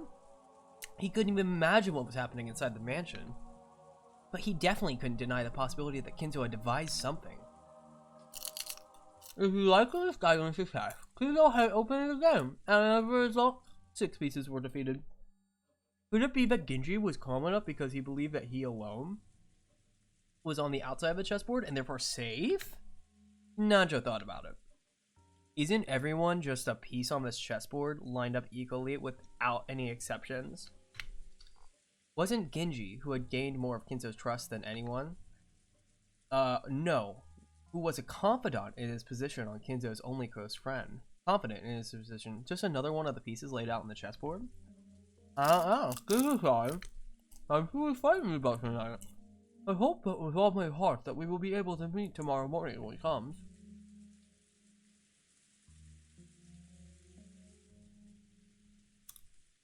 I don't, bitch. I think you're going to die. The guest room Ava and Hideyoshi moved to had originally been built for house guests before the guest construction. A few years ago, they had stayed in these rooms every family conference and were familiar with them. This room was kind of like a room at a hotel, with a bedroom and a bathroom and a sink and a faucet and closet and everything else. Even though they were still shut in, it was far more comfortable than the parlor. Yes, it's true you can't relax more when you're alone with your family. It'd be better if everyone else also shut themselves in guest rooms and locked the doors. Natsuhine-san said that... Oh, wait. Natsuhine-san said that no one could leave the parlor, throwing her weight around. I'm sure no one will be able to talk back. She's always been treated so coldly, so now that Nissan's dead, she's getting excited about finally having so much power. Seriously, how shameless can she be? Come on now, don't say that. Natsuhi-san's doing pretty well. No need to jump on her like that. And about that receipt earlier, you went too far. Come on. If I hadn't said it there wouldn't be another good time to say it. Ava, sulking cutely and looking at the television, sat along with Hideyoshi, who was lying on the bed. Very emotional, I know. Very emotional performance for me tonight.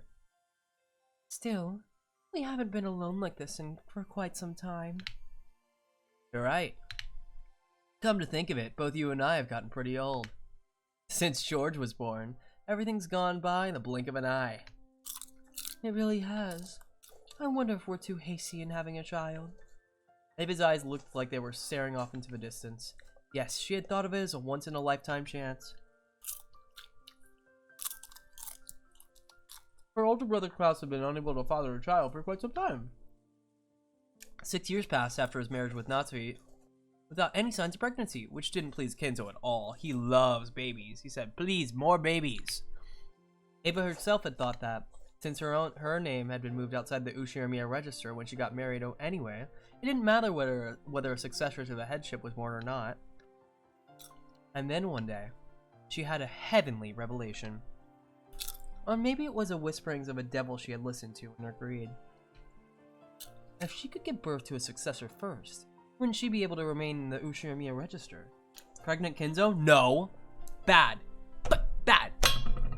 That's what you get, a slap on the noggin. If things went well, might she have a chance to inherit the Ushiramiya family herself? When she proposed to Hideyoshi, he had approved of it instantly.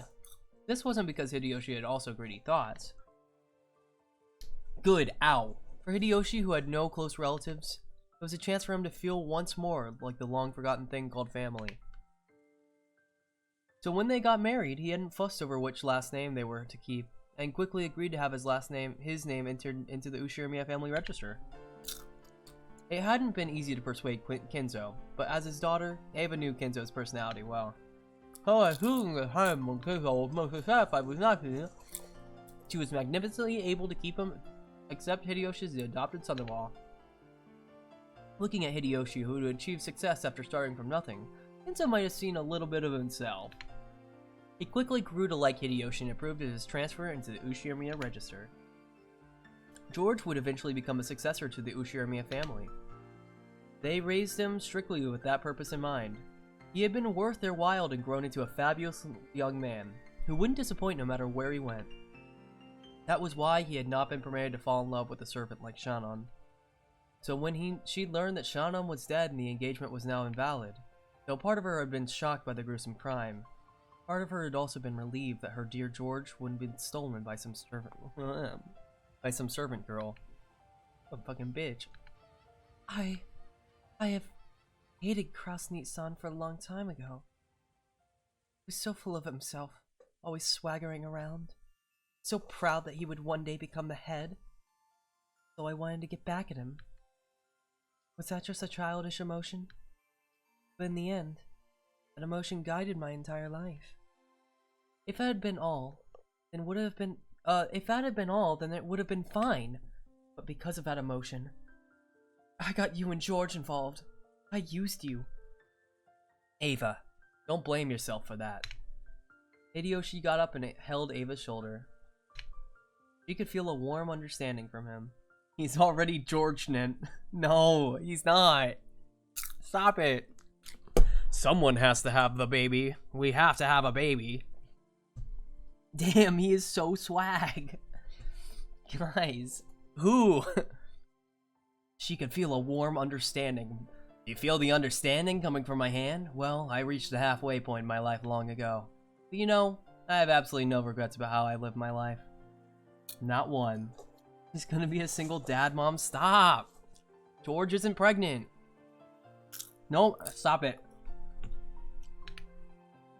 I think that since I've been with you, Ava, I've been able to relish an enjoyable life other men never will. After I lost my relatives in the war, it reminded me what the warmth of a family is. So I'm grateful to the Ushirimiya family, and think of it as my only one. This is the life I've led with you. Not a single thing's been wasted. It's really been a fun life up till today. Thank you, darling. Ava hugged her head, burying her face in Hideyoshi's chest. Probably no one in the parlor could even imagine this side of Ava existed. I'm the one who should be thanking you. Until today, there hasn't been a single day I've regretted being with you. Me too. I'm glad to have you by my side. George is already a fine adult. Even if I don't look out for him, he's a man who will do his job well on his own. I wonder, around New Year's, what do you want to do? Go spend some time with the Maldives? Just us, no one else? No way! Aren't you just saying that because you're so busy responding to New Year's cards you don't even sleep? None of that this New Year's.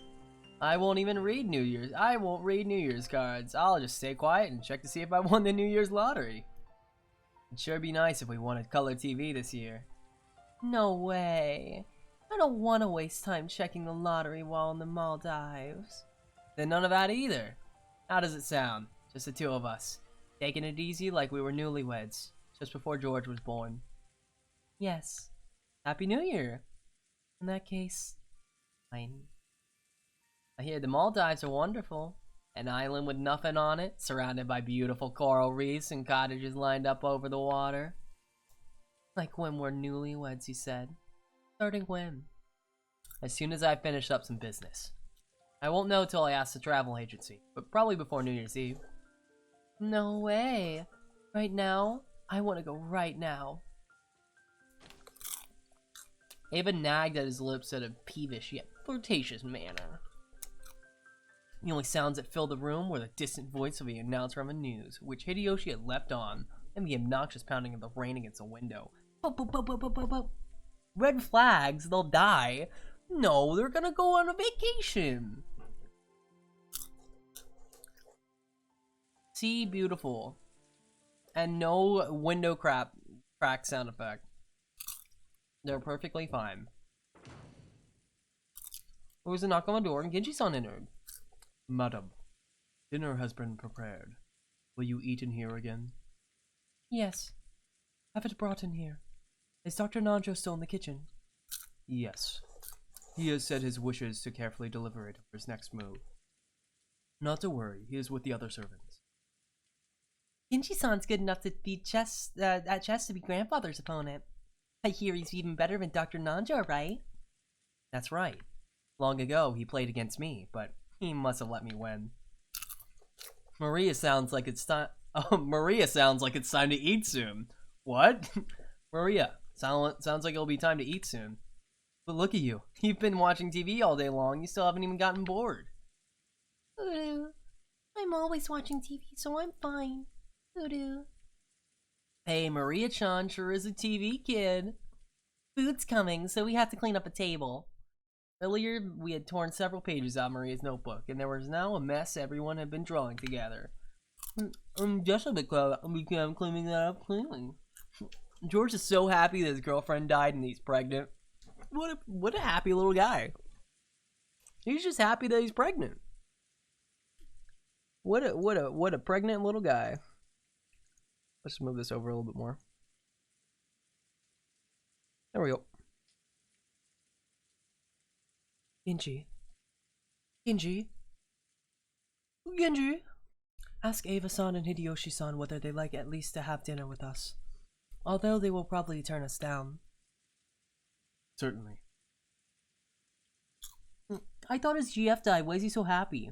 Probably the baby hormones. He's just so happy from a baby. First father, now Ava-san.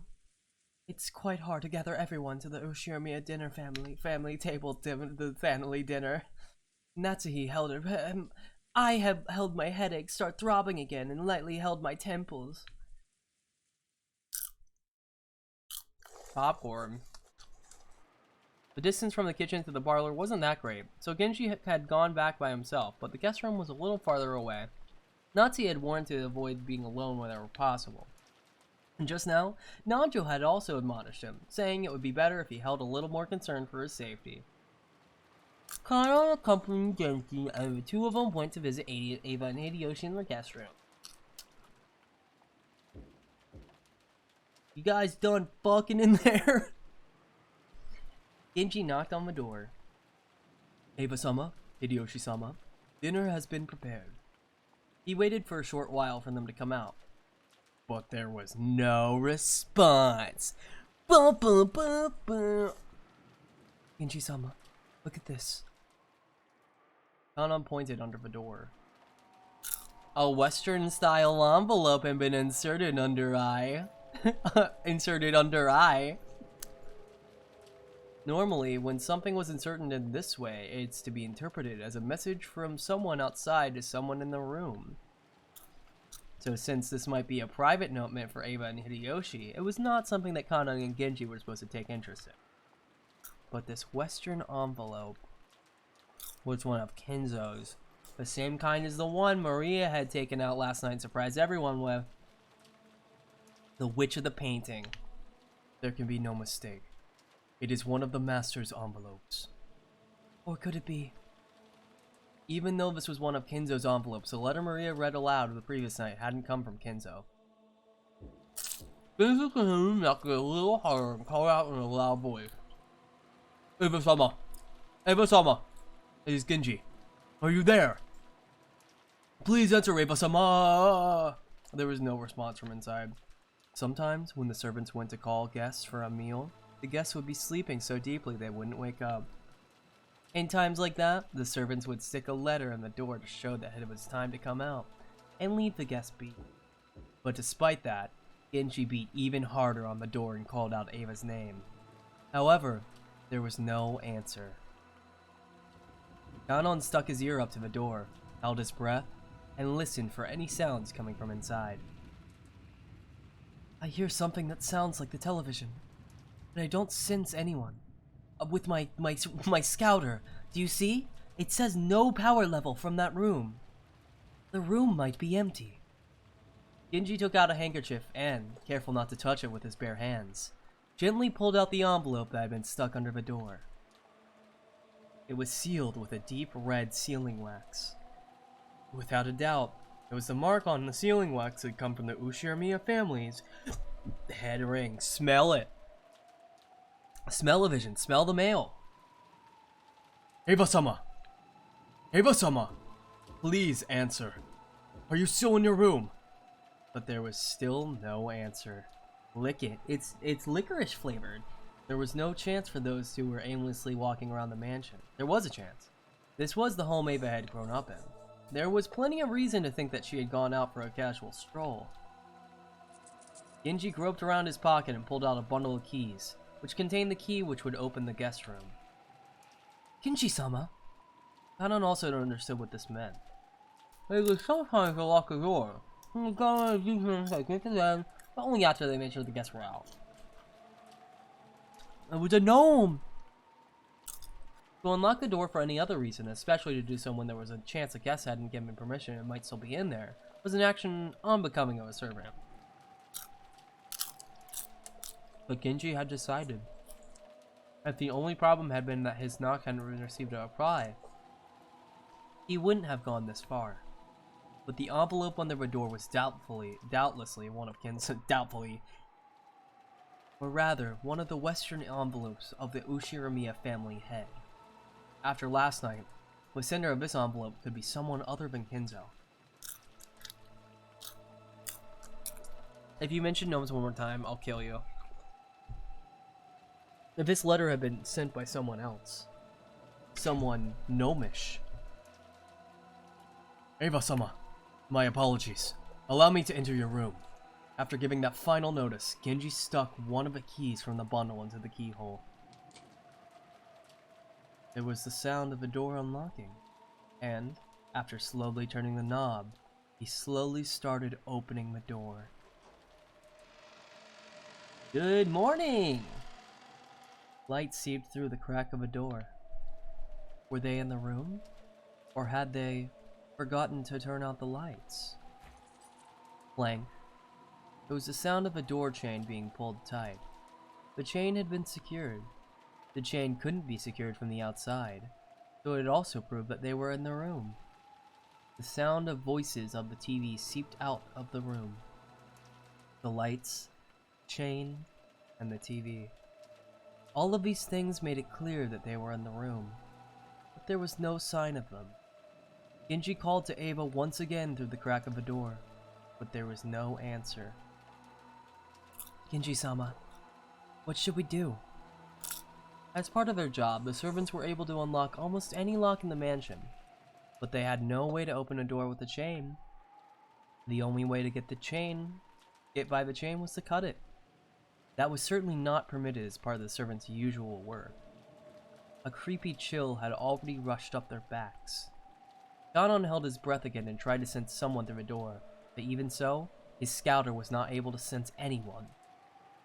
I will call Madam in return. Kanon, cut the chain. Yes! Kanon hurried away to get a cutting tool. Genji called him to a stop. Wait, Kanon. Return to the kitchen and take Kumasawa with you. You must not act alone. Yes, certainly. It looked like Kanon was wondering why he had to do something so troublesome in the middle of the urgent situation. But Genji had said it out of wariness. He didn't care what happened to himself. In the worst case scenario, he didn't want anything to happen to Kanon.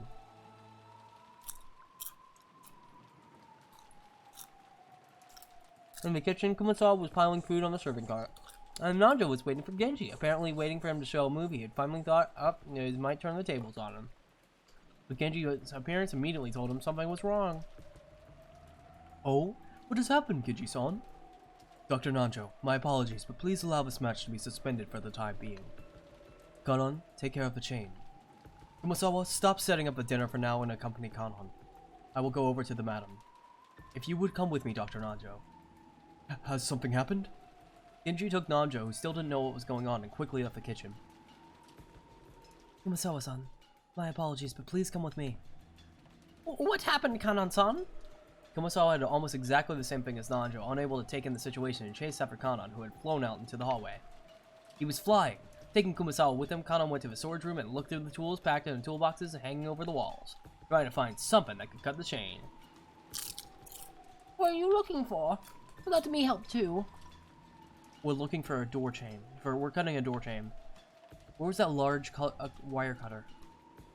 A door chain? Why would you want to do something like that? The chain that Ava-sama and Hideyoshi-sama's room. Even though they should be inside, they didn't answer when we called them. It took Kumasawa some time to figure out what cutting the chain and Ava and Hideyoshi not answering were connected, but she did realize this was an urgent situation. That one will probably do the trick. Kanon took away on the very large tool wire cutter that had been hanging on the wall. It was called a cutter, but maybe it'd be easier to understand if we said it was shaped like a large pair of pliers. Kanon remembered once being warned that this is a dangerous tool could easily cut through one of your fingers. Kanon took that and rushed up the stairs. He already knew instinctively. He should fight for every minute, every second to open it quickly. Or perhaps it was already... Please wait, Kanon-san. Hurry! Kumasawa eventually caught up with him, gasping for breath with both hands on her knees. When Kanon changed his grip to the wire cutters and looked up at the door, he let out an ah, struck speechless. Oh! Uh-oh. What is this? Kumasawa screamed weakly, her face pallid. There was no surprise, because right there, on the door, just like the magic circle that had been drawn on the shutter of the Rose Garden storehouse, there was another eerie shape drawn in a blood-like paint. However, it would be odd to call this one a magic circle, because unlike what most people would expect, it wasn't a circle with shapes drawn inside it, but a slightly more complicated geometrical shape. However, those strange characters filling the gaps, which went from the alphabet, were the same kind of ones on the magic circle of the shutter. But the thing that had Kanon stuck speechless wasn't how eerie the magic circle was. Magic square. Magic school bus. It was that something like this hadn't been there a short while ago. First, he had taken a trip back to the kitchen. After that, he'd gone to a storage room to grab a tool and headed right back. Put those together and it couldn't have been more than 5 minutes. How could someone add something this creepy during that period of time? And as though it had been just drawn, almost like the door itself was bleeding. Several unsettling vertical red lines slowly dripped down, getting longer and longer. Kumasawa's knees gave away, and she sank down on the spot. If Kumasawa hadn't done this first, then Kanon certainly wouldn't have wanted to. Beatrice. Oh, Beatrice-sama. It's the work of Beatrice-sama. How horrid, how horrid. Kanon gulped, then readied the wire cutter and approached the door. He didn't want to get close to this disturbing magic circle. He really didn't want to touch this steadily dripping substance that looked like blood. But if he didn't get close, he wouldn't be able to cut the chain. Fighting the cold feeling, he gulped again, and after gathering his courage, he went even closer, putting the wire cutter up against the chain. He then pressed with all of his strength, managing to cut through the chain far more easily than he The cut chain fell into 2 separate parts, which continued to clang as they swayed back and forth.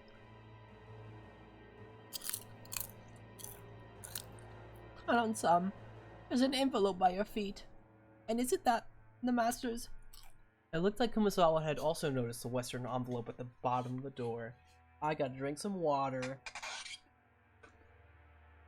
Wow, Beatrice worked so hard on this door and we're just ruining her work. What a fucking asshole are we?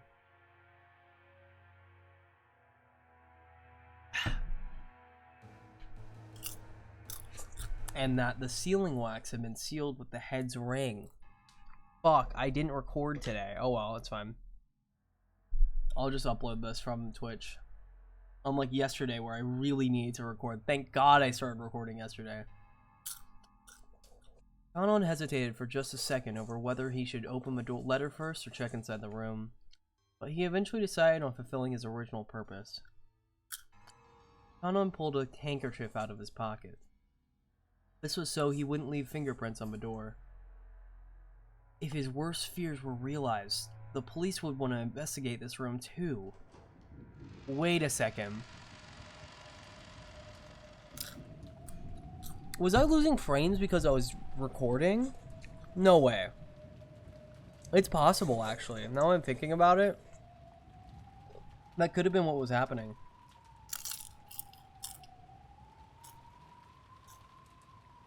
I'll test it out another time. He slowly pushed the door open.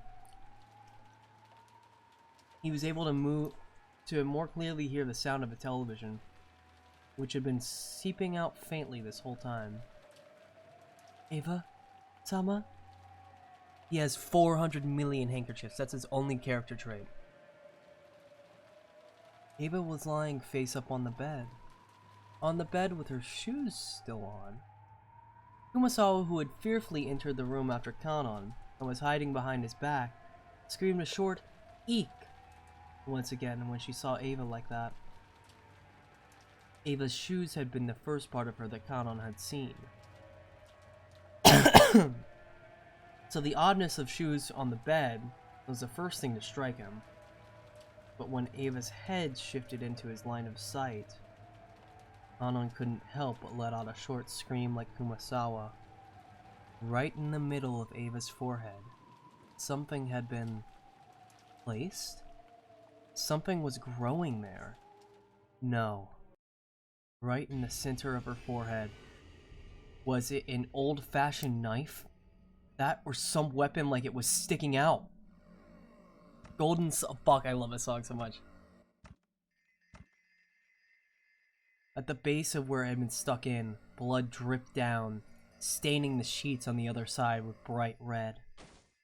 Kumasawa's knees gave away once more, and she sank down on the floor. Her mouth kept flapping open and closed, but she couldn't even scream. Ava was dead, with some kind of weapon sticking out of her forehead. Look, Ava's dead. If we go to characters, we can look at Ava, and she's so fucking dead. Look at her. Found on the bed of a guest room inside the mansion, with a weapon resembling an ice pick having been rammed into her forehead. The windows and the door of the room were locked from the inside, and even the chain was set. No way a human could have killed her. There's a different type of frames when you drop during recording. Those are encoding frames. Maybe.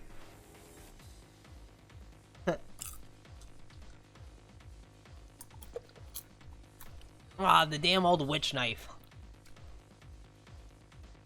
Both eyes were wide open wide, and the image of the person who killed her must have been burned into them. But the only mouth capable of naming that person had been shut for all eternity. Even though her forehead was the last place they wanted to look, they couldn't tear their eyes from it. Right there, the weapon was stuck into Ava's forehead, standing almost perfectly upright. And on the handle was complicated design that you wouldn't expect to see on an ordinary weapon. That thing could be summed up with the word occult. It was a vulgar object with a design that might have been of some demon. What about Hideyoshi-sama? Hideyoshi-sama!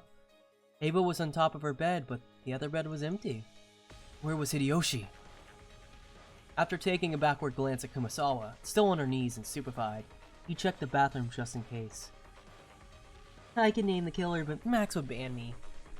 True, you could. I would ban you. If it starts with a G, I don't want to hear it. It was Goda! At the moment he opened the door, he was greeted by steam and the sound of a shower. The bathroom was full of a familiar style of most hotel bathrooms. Was one of the same, whatever. When taking a shower, a waterproof curtain was used to keep water from flying out. The waterproof curtain was halfway open, and lying tumbled down in the bathtub was Hideyoshi, completely naked, with both eyes open. How do I see? Config.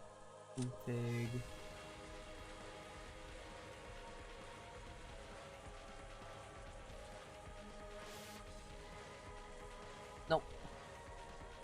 Back. Exit. I don't know.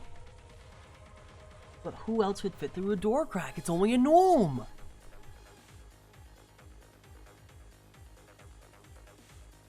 And pointing right at Kanon. Oh wait, what did that say? Yeah. Just like Ava, a weapon with a demon-like design was stuck in his forehead. Since his head had been under the shower's hot water this whole time, his face wasn't half covered and filthy with blood like Ava's had been. But the sight of him dead, while taking a shower was tragic enough. Characters. Found in the bathroom of the same guest room Ava was found in, with a weapon resembling an ice pick having been rammed in his forehead, just like the same as Ava. You can't see either of them by looking through the gap of a door while the chain is set. Can't see and can't reach. Go on. Could a human have killed them then?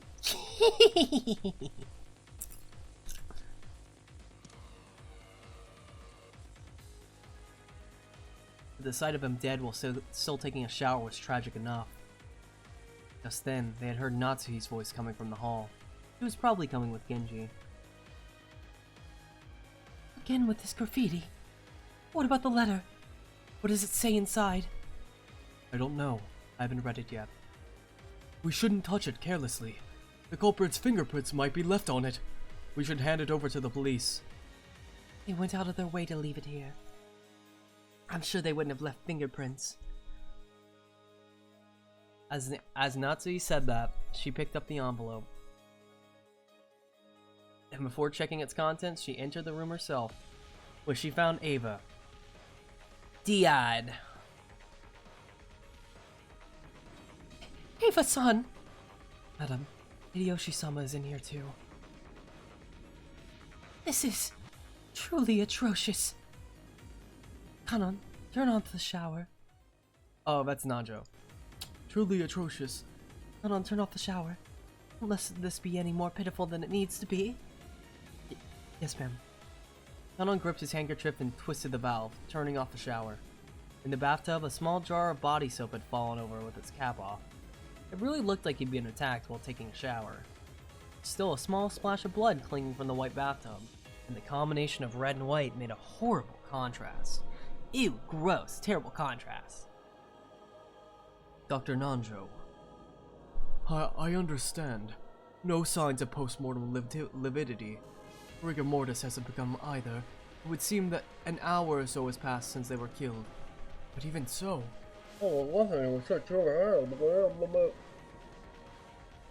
Could do that to the skull. I cannot imagine. Nanjo checked their pulse and their pupils, making certain of their deaths once more.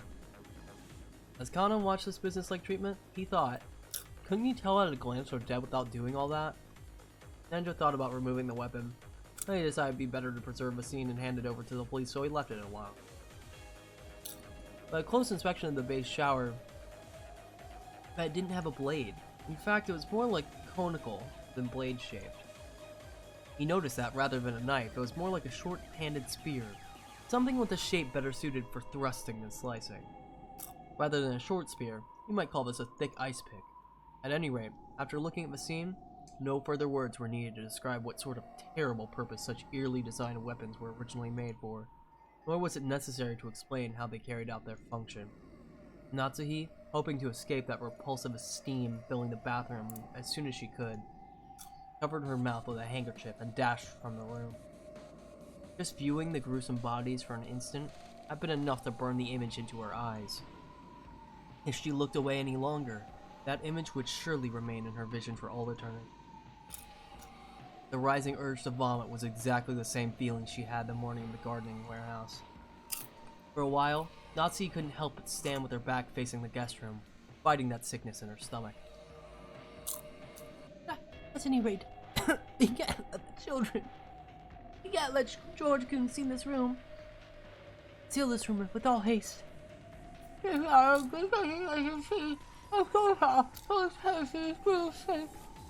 could tell the first relation in the hallway belonged to George. Even before he came dashing into the room, George and the other children had been waiting in the parlor. However, when they saw Genji speak to Natsuhi, when they saw her turn pale and fly out the parlor, they'd felt a sense of foreboding. And they saw dark little people gathering around the guest room, they were sure of it. Father! Mother! What is this? Another magic circle? Aunt Ava and Uncle Hideyoshi are safe, right? Hey, Kanon-kun, what's all this about? Butler-sama.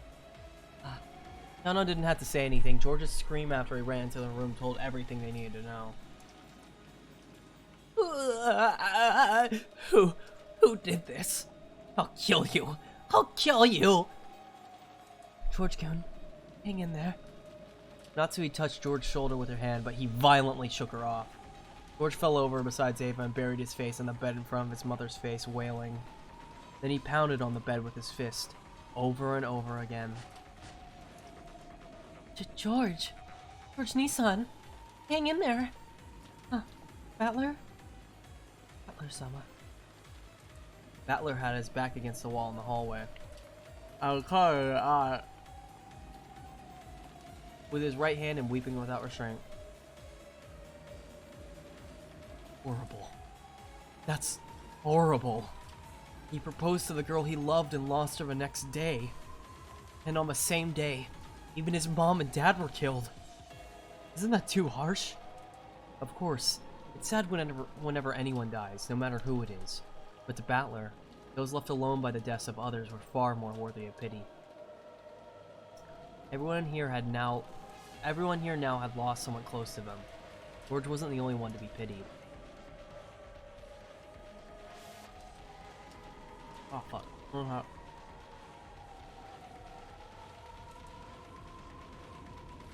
Sorry, I had a really annoying kernel in my mouth. However, George's pain was far greater than everyone else's. That Battler. I know. Everyone dies sooner or later. If you're human, you'll eventually reach a time when you've got to fight with sorrow of losing someone close to you. But still, shouldn't that day be far in the future for Aniki? And shouldn't those deaths visit him one at a time? Horrible. It's too horrible. That bastard. That bastard. Doesn't he have even a speck of human sympathy in him? Battler, don't cry. When you tried to comfort Battler in a mechanical-sounding voice, Battler violently wiped his tears. Come on, murderer. Killing a girlfriend was funny, but his parents too. Now they're taking the joke too far. Yeah, damn it. I won't cry anymore. Tears of regret. Tears of sadness. I won't shed them again. It's all useless. The witches got me blacked into a corner. Blacked into a corner. Blacked out. The witches got me blacked out, drunk. Fuck. Got me backed into a corner. I'm always on the defensive. And that's useless. It's all useless. I'll spin the chessboard around. That bastard probably thinks we're running scared like sheep until tomorrow before we try anything. But guess what? I'll spin it around. That bastard can't escape this island until tomorrow either. We'll be hiding away, pissing ourselves. That bastard will. I'll expose you. You'll see. By tomorrow? No, screw tomorrow. Tonight. Before tonight's over, I'll be gripping you by the collar. I'll kiss you passionately.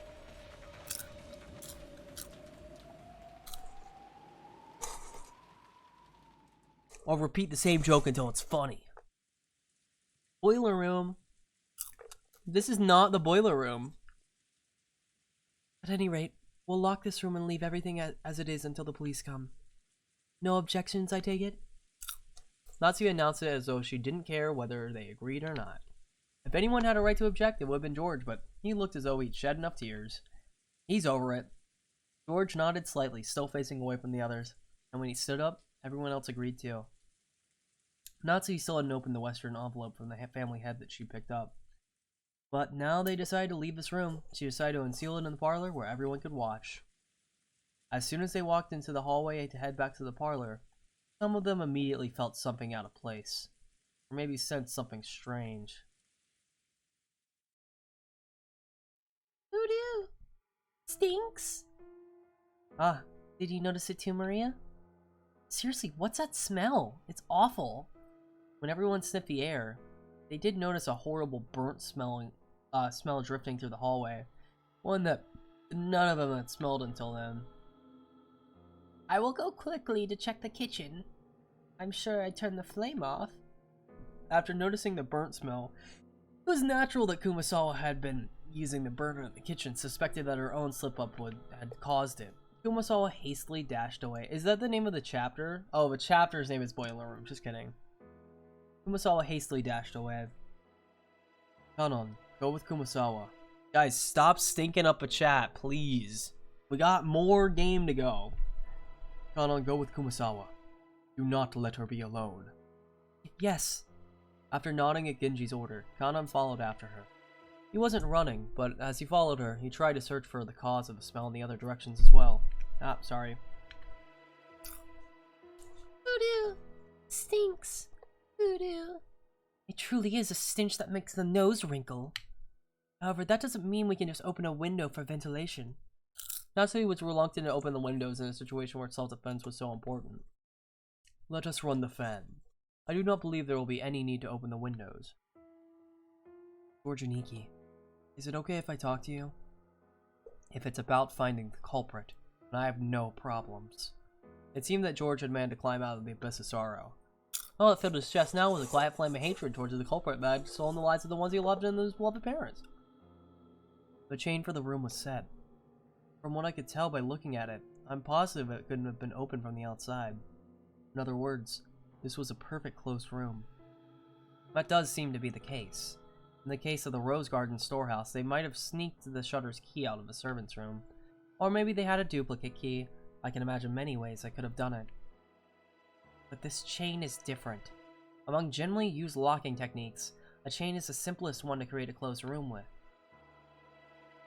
Only a chain will block everyone coming in from the outside as long as it isn't physically broken. So, does this mean the culprit couldn't have gone in or out through the room? That's interesting. Just a few hours ago, I seem to remember everyone making a fuss over how to enter a room without using the door. Back then, we were all losing our cool, wondering how grandfather had disappeared from his room.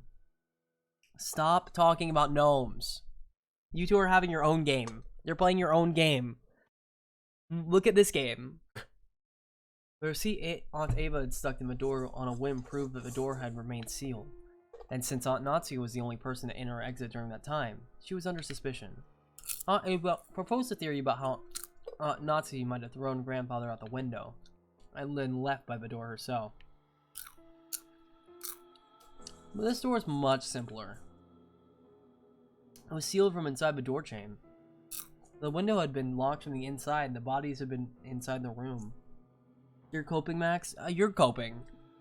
Cope harder. Seethe.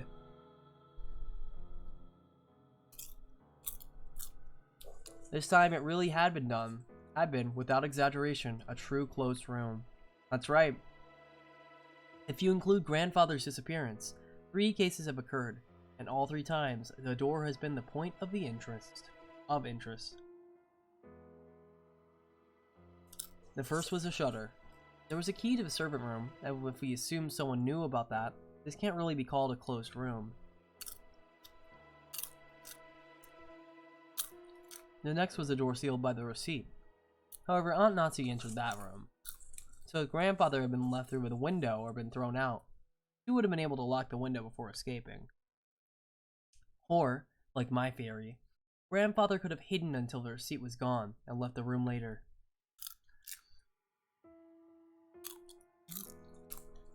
I hate you guys so much. I hate you guys so much.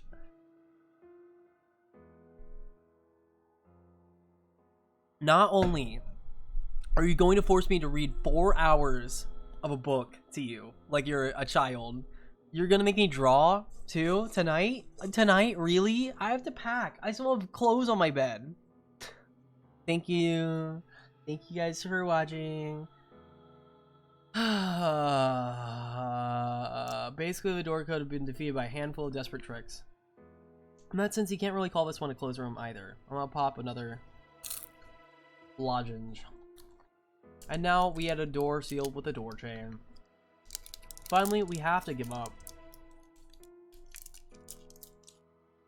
If I draw on another stream, it won't be till like next year and I'll forget.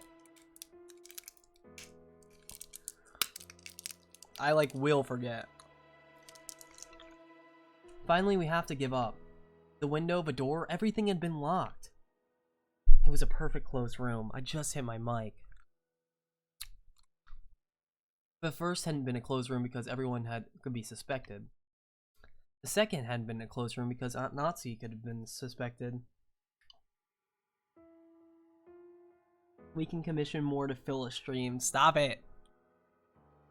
But this time, no one can be suspected. This was a perfect closed room because a door chain formed a seal that blocked everyone equally well. In that case, did the culprit carry out the crime without entering the room? With some method from outside the room? Good point. Even though a chain makes it impossible to open wide enough for a person to fit through, you can open it a small crack. Did the culprit knock on a door to make them peer out before attacking them? Wait, am I missing something? Yeah, you are. If Aunt Ava's body had been lying right next to the door, then it might have been possible. But she was on the bed in the back of the room, and Uncle Hideyoshi was even in the bathroom. Looking from the crack in the door, you couldn't see either of them, and you couldn't reach them with your hands either. Oh my god. Oh my god. This is not the solution. 1 second.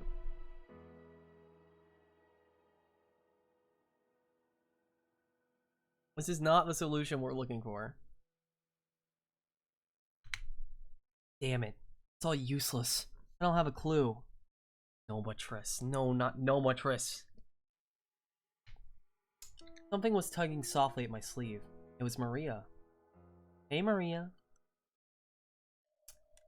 Ooh, satisfied? What do you mean, satisfied? Butler, since you didn't want to suspect any of your relatives, you made a wish, saying you wanted the culprit to be Beatrice, right? Well, Beatrice granted that wish. Just as you asked, she did something that was completely impossible for a human to make you believe in the witch. And now you're complaining? How selfish. Ow! I tapped Maria, who was laughing unpleasantly, on the head with my fist. Fuck you. Sure, thanks for granting that wish. That just now was to thank you, and also to teach you to stop laughing when it's inappropriate. More importantly, tell me. There was another mysterious scribble on the door of Aunt Ava and Uncle Hideyoshi's room. Was that another magic circle?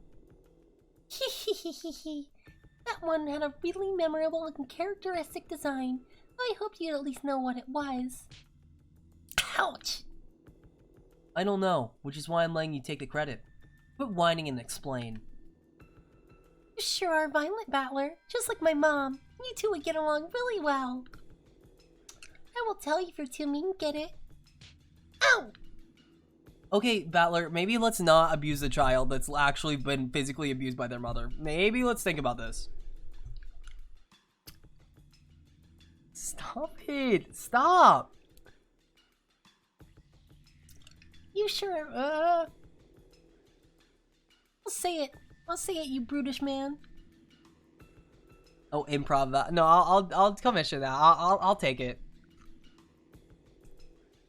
Are you writing these down? You better be writing these down. Just write them down. Just send them somewhere, okay? Because I'm kind of gaming right now. I'm kind of giving a one-man show at the moment. I'll say it, you brutish man. That's the first magic circle of the moon. What does it mean? What is the magic circle's effect? What does the Hebrew writing mean? Thank you, I appreciate that. The words are from the Old Testament, Psalms 107, verse 16. I love the Bible. I live by the Bible. My Bible, I'm Bible fandom. Me, Maria. For he has broken gates of brass and cuts through bars of iron. This magic circle has two effects. First, it can open a door regardless of which method has been used to lock it. That sure is convenient. So you're saying that they're trying to make it look like they're a witch because this closed room has a door that can't be opened without relying on magic? And another effect? When you're blocked by an unopenable doors on all sides, it opens a door. By using it in a difficult situation, it gives you a solution you hadn't even thought of until then. Generally speaking, you receive the powers of observation and discernment, inspiration and intuition. Beatrice is trying to provoke you, and since there's no way lowly humans like Battler can figure out how this door was opened. Ouch! Okay, good work, so shut up. Sounds great. I'll accept this challenge from the witch. Maria-chan, please don't let anyone else abuse you like that again. It's not funny, Battler. I'm going to fucking kill you. I've snapped. I'm going to kill you. Oh, okay, George. I'm sorry. Things like witches and demons don't exist in this world. I'll fucking abuse you too. We're all going to that's what we do in this family. No rush cyberpunk. Let's fucking stop. Someone killed father and mother. I don't know whether that was someone I know or not, but either way, it was definitely a human. Yeah, but how? How did they reach those two through the crack of a door? It couldn't have been more than 10 centimeters wide. At any rate, I can hardly stand this stench. What in the world could it be? I'm standing here too. I'm just watching this whole shit. Kanon and Kumasawa, who had all gone ahead, realized the smell that was coming from the kitchen even before they had arrived there. I really want to see Gnome skate and roll. I can't wait for the Gnome stream. You guys fucking suck.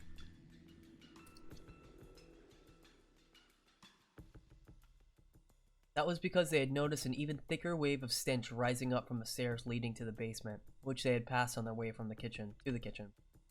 Boiler room. I wonder if there's something wrong with the boiler again. The stairs led to the underground boiler room. The mansion's boiler was old and in poor condition. Both of them had witnessed problems with the boiler on several. Oh my god. Huh, oh my god. 1 second. I need water. You guys are abusing that. I need to take the commission off or raise it. I just don't have anyone else watching, so I don't have to worry about it. But you guys have been saving up. You're too devoted. But they had never smelled a boiler belching out a stench like this before.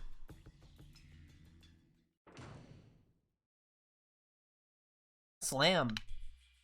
Wham bam. What was that sound? The thing that they had heard from the basement was definitely the sound of a door closing. Kumasawa had phrased it as a question, but she already knew it couldn't be anything else. It's fucking Beatrice. We're so loyal. Sorry for watching your streams. Heart hands. You should apologize. Definitely apologize for watching this. I'm so sorry that you've. What is this song? What song is this? Close My Heart? I don't even remember this song. I love this game. Kumasawa had phrased it like a question, but she already knew she couldn't be anything else. It couldn't be anything else. Kumasawa was so surprised for a sound that her knees gave way again, and she cowered. After that, at that very moment, no one could have been in the boiler room. Just a few seconds ago, everyone had been crowded together around Ava and Hideyoshi's room. So who caused the sound of a door closing just now? Kanon-san! Kanon-san! That's my name. That's my words. After taking a second to sort out the situation, Kanon ran down towards the basement. Since they had heard about the sound of a door closing just now, and there was no sign of anyone coming up the stairs, the person who closed the door had to be inside the boiler room now. The boiler room had been a dead end.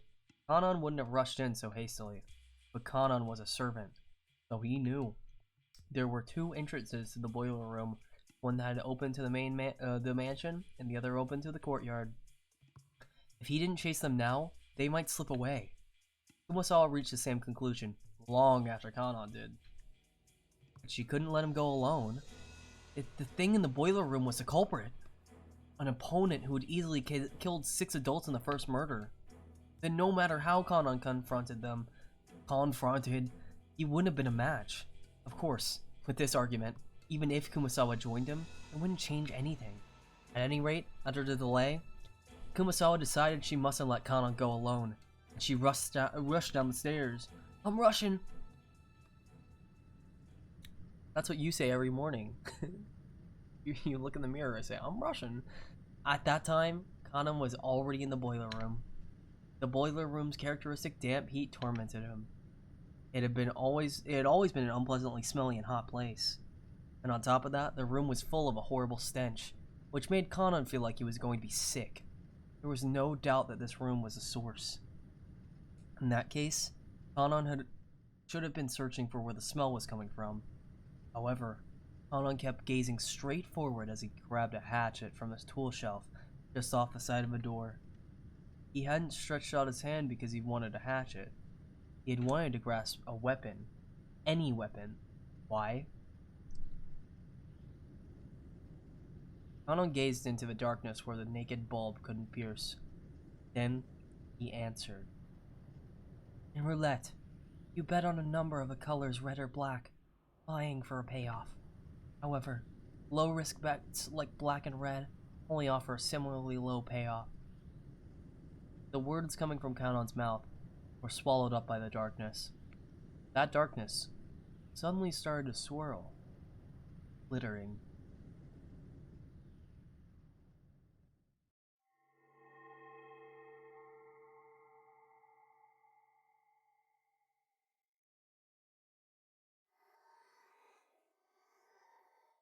It was such a fantastical scene. Golden, sparkling butterflies that hid in the shadows all over the boiler room and gathered in the darkness, disappearing. Kanon continued speaking, directing his words at the darkness as it swallowed the butterflies up. But as the butterflies gathered in the darkness, they, perhaps, probably, no, they would certainly laugh. But Kanon continued to speak without faltering in the slightest. However, if you bet on something with a lower probability, your payoff increases proportional to the risk. The master called succeeding despite an astronomical risk a miracle. I'm so sorry. This is a really important moment, and I'm flubbing it. Sorry, Beatrice. And called the astronomical payoff gained as a result magic. I have no interest in what kind of magic you and the master were seeking when you spun the roulette. But you forgot something. You forgot that in roulette, there's a pocket that's neither black nor red. Roulette had a special pocket called Zero. Have you ever played roulette before? Here, while you're in this really important scene, let's just talk about roulette. Which means the house takes everything in certain variants of the game. This means that all the coins I bet on the table would be swept up, just as though everyone was forfeit. I set my heart on just one thing. I decided that if Shannon were to be killed, and I was left alive, I'd sacrifice this life of mine and bring this roulette of yours to ruin. This isn't one of Master's rules, and it certainly isn't one of yours. I made this rule myself. I'm not your furniture. I'm not furniture anymore. I'm the zero of your roulette. Kanon's face twisted with humiliation. It was so clear that his defiance against his own weakness was being ridiculed somehow. Kanon's brow creased even further, and a fierce expression that he'd never shown to anyone appeared on his face. The hand grasping the hatchet was shaking. His sweat became drops, which slid downward. It was clear that the emotion causing Kanon's hand to shake wasn't just anger. However, Kanon suppressed that emotion. I won't let your words lead me astray again. This is where the demon's roulette ends. Wait another 1,000 years in hell for your next summoner. Beatrice! When Kanon raised the hatchet and tried to dive into the darkness defiantly sneered. It sneered at the courage as if it was a vulgar, lazy, futile, and meaningless.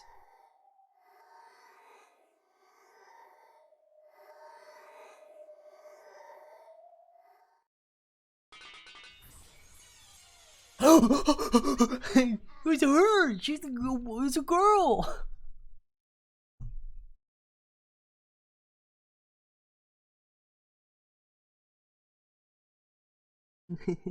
I'm gonna say something really cool, so let me just say something. I gotta explain roulette. Have you ever been to the casino? So if you want to go to a casino, you gotta know you're always gonna win. If you keep betting, if you just keep betting, if you take out a loan and you go to a casino and you keep betting, you gotta go. And so I'm gonna say something really cool, so you gotta know that if you go to a casino and you just keep spending all your money and keep spending all your money, eventually you're gonna hit it big. Kanon, his hatchet still held aloft, couldn't take another step after that. With a clang, the hatchet that he'd been grasping fell over and rolled on the floor. And following that, with a pair of thuds, Kanon's knees hit left and right. That hand, which looked like it was trying to catch the sky, now that the hatchet had been dropped, gradually lowered. Kanon, I think you just have a gambling addiction. No. Landing on his chest. Then, the other hand did the same. Oh, I spilled my strawberry jelly. Right there, handle with the demon-shaped design was buried into his chest. The same type of weapon that had been stabbed into Ava and Hideyoshi's foreheads was in Kanon's chest.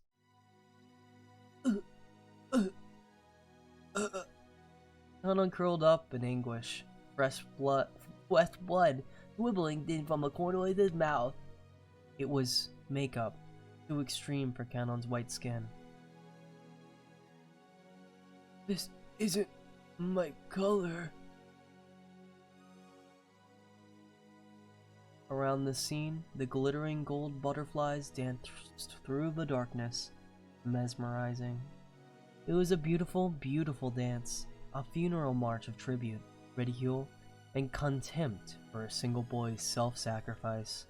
Kanon had already been prepared for his own death, but although he could do nothing but accept the death he had received, he attempted one last measure of resistance.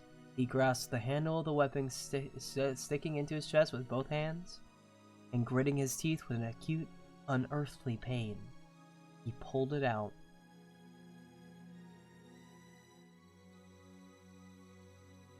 For only a moment, a bright red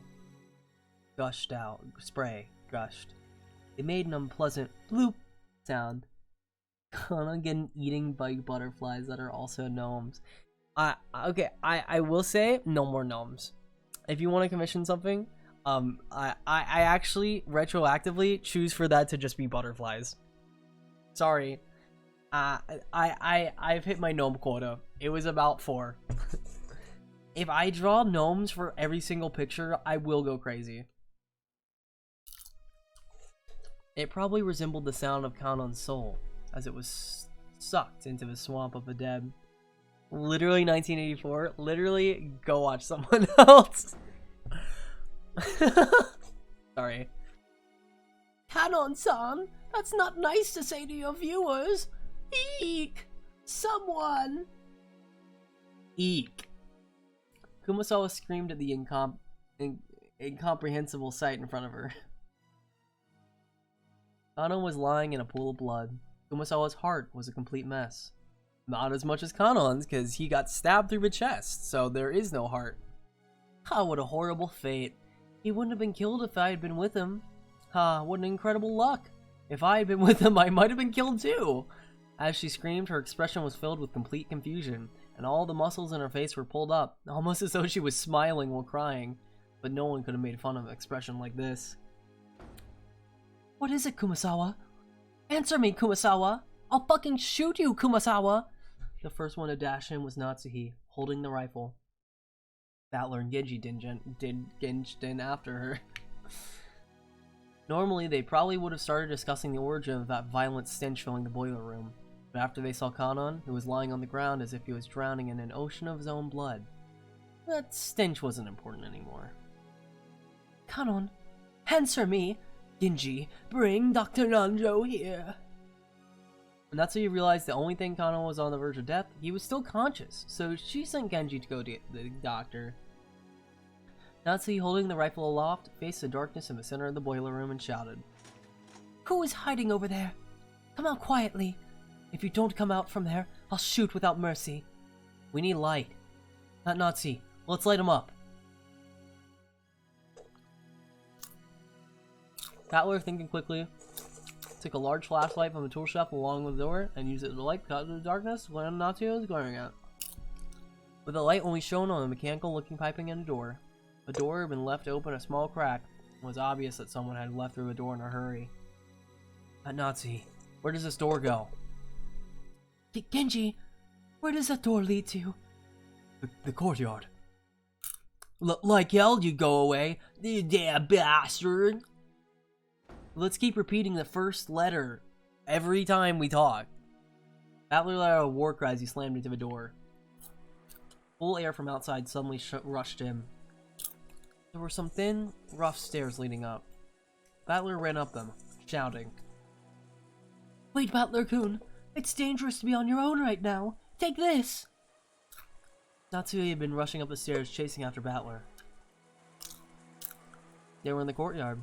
The courtyard of the mansion had been built. The courtyard of the mansion that had been built by the Ushirimiya family. The Ushirimiya family, which had lasted for several generations. The Ushirimiya family that had lasted for several generations was created by Kenzo. For lighting purposes, so it wasn't a very elegant place. Oh my god, I'm starting to freak out. I like hear things in my room.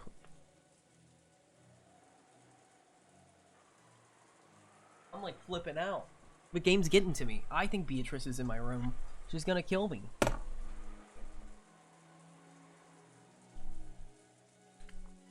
Because it was surrounded on all sides, the air was, oh my god, calm and completely undisturbed, even though they could hear the sound of strong winds. There was only the gentle, sorrowful rain. As he ran through the cold and scattered raindrops, dashing up the stairs into the courtyard, Battler looked in every direction. Of course, the odds of him finding a suspicious silhouette just standing around nonchalantly were pretty much zero. Battler spun, looking all around. He turned again and again. He kept spinning until he almost lost his sense of direction. He prayed that he would see the culprit somewhere in the scenery. But there was no chance. All he saw as he spun was more and more of the mansion's heartless walls and windows. Heartless? The Heartless! Sora! Furthermore, there were two entrances in the mansion from the courtyard, and neither of them were locked. Because the courtyard couldn't be entered from the outside of the mansion, the doors had been built without locks. He didn't know which one they had left through. He had to give up. Battler pounded the wall with his fist, swearing. Battler-kun, you mustn't run ahead by yourself. Battler-kun? Battler-kun? Battler pressed his forehead against the wall, which he scratched at with his fingernails as he cried. Damn it! Damn it! Damn it! Aunt Ava and Uncle Hideyoshi, and now Kanon-kun. You killed full 6 people, and that was enough, so you had to kill 3 more? Are you kidding me? Are you fucking kidding me? Aunt Ava and Uncle Hideyoshi were always kind and fun. I just met Kanon yesterday, but I'm sure I would have gotten along fine with him. Why did you kill them? Why? Why? You know, when people die, they don't come back alive again, okay? Right? They aren't gonna quickly sprout up again like bamboo shoots. Why'd you kill them? Why? Why? Ah! Ah! Battler was a boy who understood the feelings of pain and regret in a person's heart. So he cried. With all his strength. Natsuki, who had always thought of Battler as a frank person, was a little surprised to find he had a delicate side. At the same time, she understood how easily the heart of a young person could be, so she held him. It's alright. I will definitely protect you, George-kun, Ria-chan, and Jessica, as a mother, and as a representative of the Ushirimiya family. Battler, after sobbing into Natsuki's chest for a while, wiped his tears with a bitter smile, as though he had been like that the whole time, and tried to appear as though he cried more than enough already. Okay. People die when they're killed. Hey, this isn't, you can't say that. This isn't Fate Stay Night. This is Umineko. They're like only the same length of reading. Anyway, let's go back down for now. Protecting ourselves is a higher priority than finding the culprit. Tomorrow, the boats will arrive. After that happens, the police will come, and everything should be brought to light. There's no way the culprit can escape this island, no matter how much they struggle. I love Fate. I love Saber. I love her.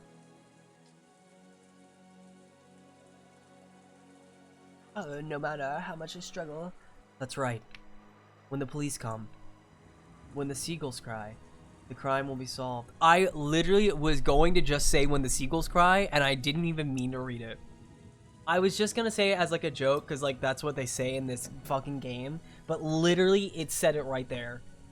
Wow, I'm so silly. But for some reason, Battler felt a slight sense of uneasiness, as if the seagulls would never cry again. That couldn't be true. When the typhoon passes, surely the lively seagulls will return to the harbor again. And we're there. You hate Saber? Get out. Get out of here. I don't care. I returned to the boiler room along with Aunt Natsuki and told everyone weekly that we hadn't found anything. We heard that Dr. Nancho and Georgianiki had carried Kana-kun to the servant room. I love Sakura. I don't even know who Fate characters are. I played like maybe 4 hours of the first Fate. So I know Archer, name Archer, Saber, the main guy. I don't care. My favorite Fate character, Arcreed, and Shiki, Tono, and those are my favorite. I love those ones. It's the girl with the worms. As I said, I have read about 4 hours of that. I do not know which that is. Read Tsukihime. That's what I've read. Part of. More of. Anyway. The servant room has first aid kit and is saying, oh, just patch him up, he'll be fine. Just put a bottle and where his gaping heart is and he'll be right as rain. Just patch him up. And could apparently function as a nurse's office. Kumasawa-san and Jessica had accompanied them. Stains from Kana-kun's blood remained on the floor.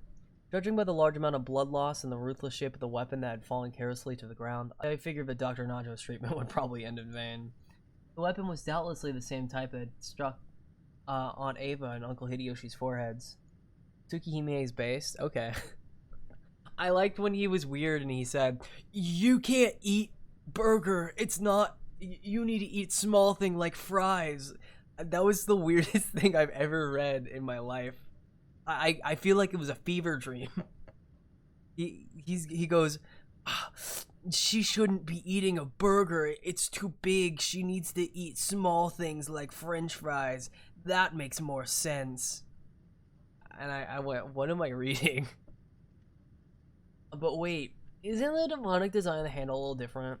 They seem to be some small differences in that part. Still, as far as their overall shape was concerned, the weapons were all the same type. Though it seemed brutal, we left the weapons stuck in Aunt Ava and Uncle Hideyoshi's to preserve a crime scene, so this was the first time we were able to have a perfect view of the entire weapon. As we expected, the weapon was not bladed like a knife, it was shaped like an ice pick, or rather a thin steak. A steak? Like meat? Yummy. And it had a spiral-shaped pattern, sort of like a drill. It looked like something that might have been driven into the hearts of human sacrifices in some sort of demonic ritual. Now, who could have that happened to?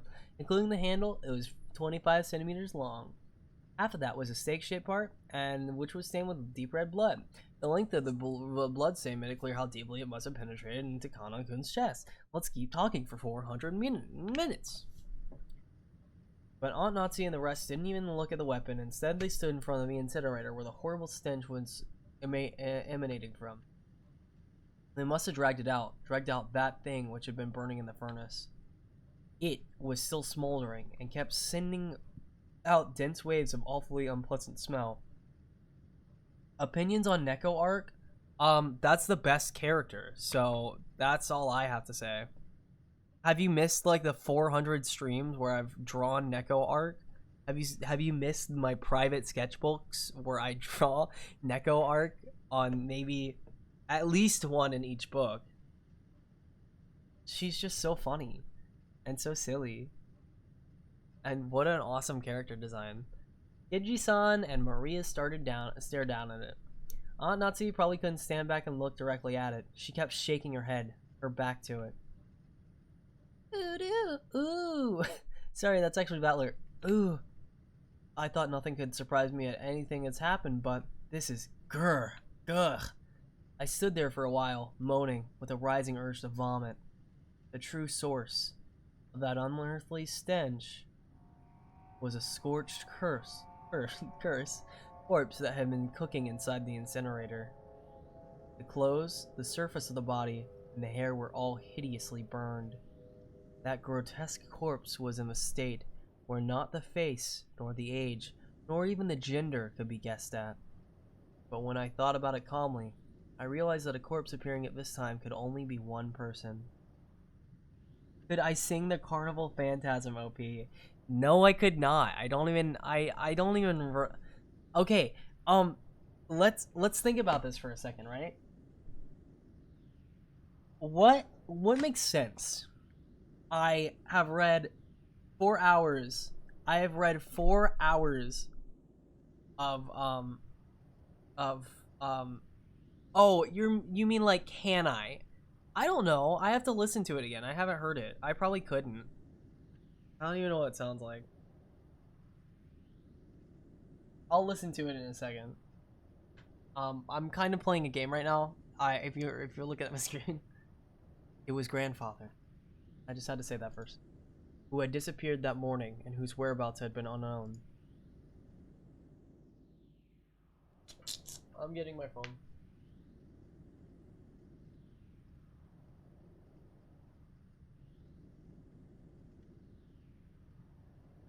Ooh. Square Enix is taking money on my account for Final Fantasy XIV. Little do they know, I already got my money's worth. I got the Christmas outfit, so that's all that matters. Okay. Let's see. Definitely not a diversion. Carnival. Oh, you've only been going for 3 hours. Only 2:30. That's good. Let me just listen to it.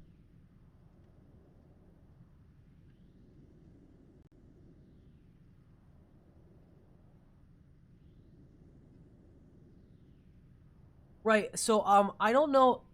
You don't even play 14? What the fuck do you mean? Yes, I play 14. I just don't play it often.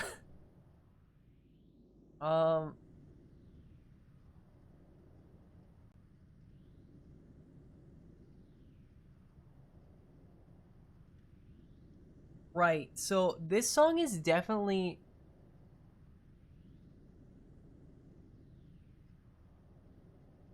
So these are definitely women singing this.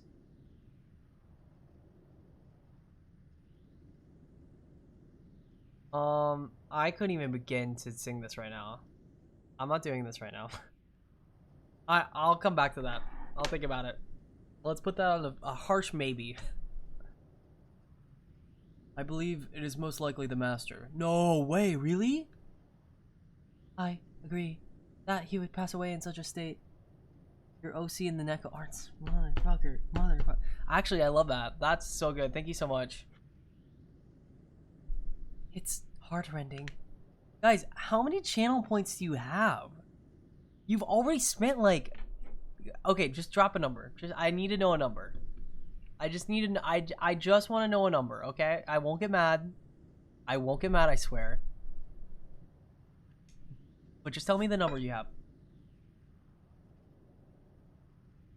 Can I actually just look?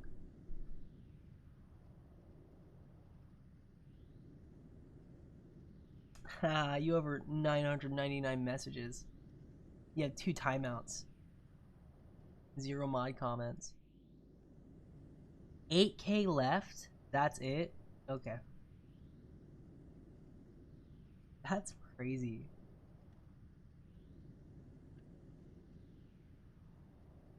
I spent my last on Neko Arc. Well, I thank you because I actually am very much looking forward to that. That's like the one I'm looking forward to.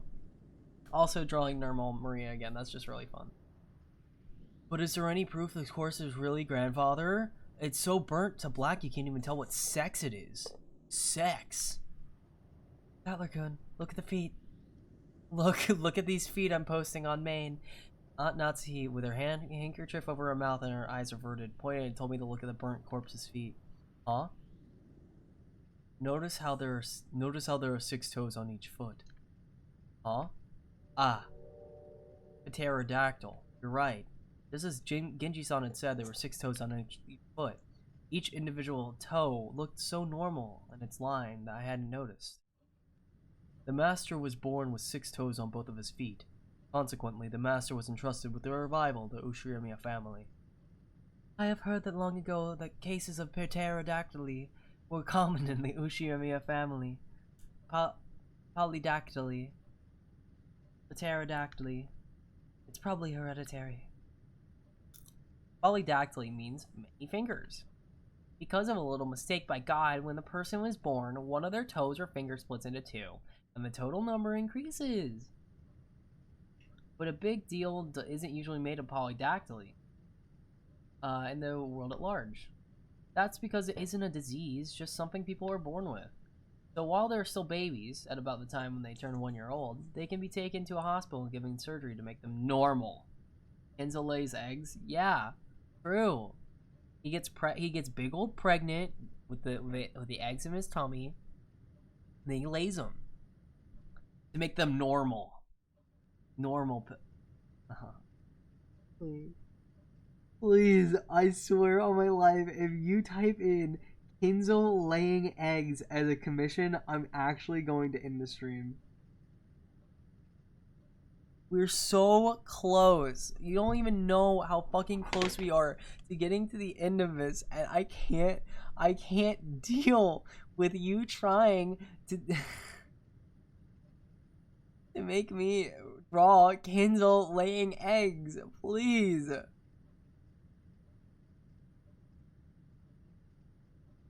We're so fucking... No, we aren't.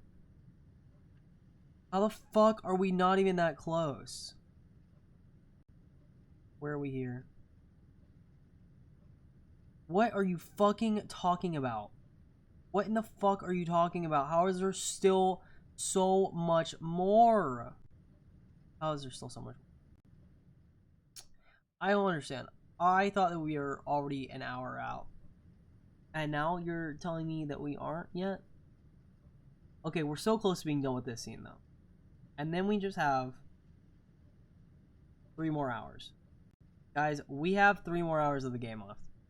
I know you don't believe me, but there are 3 more hours. What if he's doing it in Echo Arc style? I will kill both of you.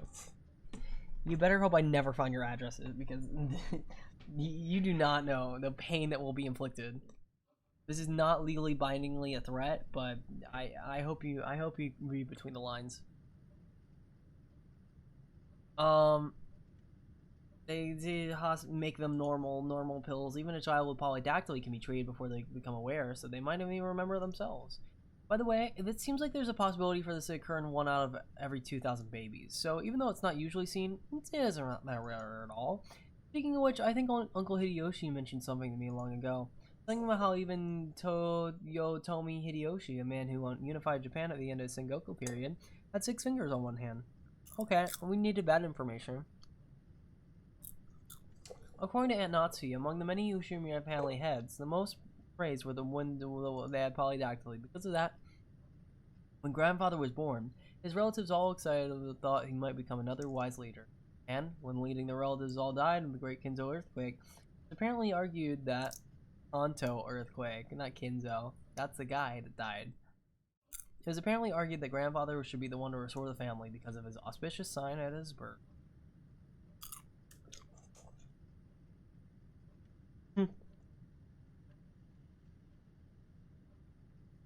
The murder was okay.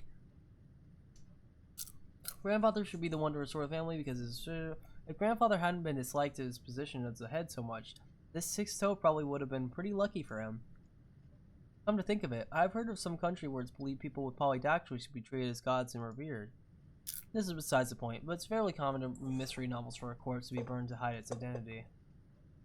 But I guess that in grandfather's case, just toasting him wouldn't be enough. And grandfather's body wasn't simply burnt. It was like Aunt Ava and Uncle Hideyoshi. That thing had been stabbed into Kanagun's chest. Kanon is still alive. He's still okay, guys. Don't worry, Kanon's not dead. He's still cool. But this guy's fucking dead as shit. Burnt in the incinerator with a weapon resembling the nice pick to granted his sword head. The old mage's wish scattered, ungranted. But this was still one possible result of the gamble he was always knew he was not in.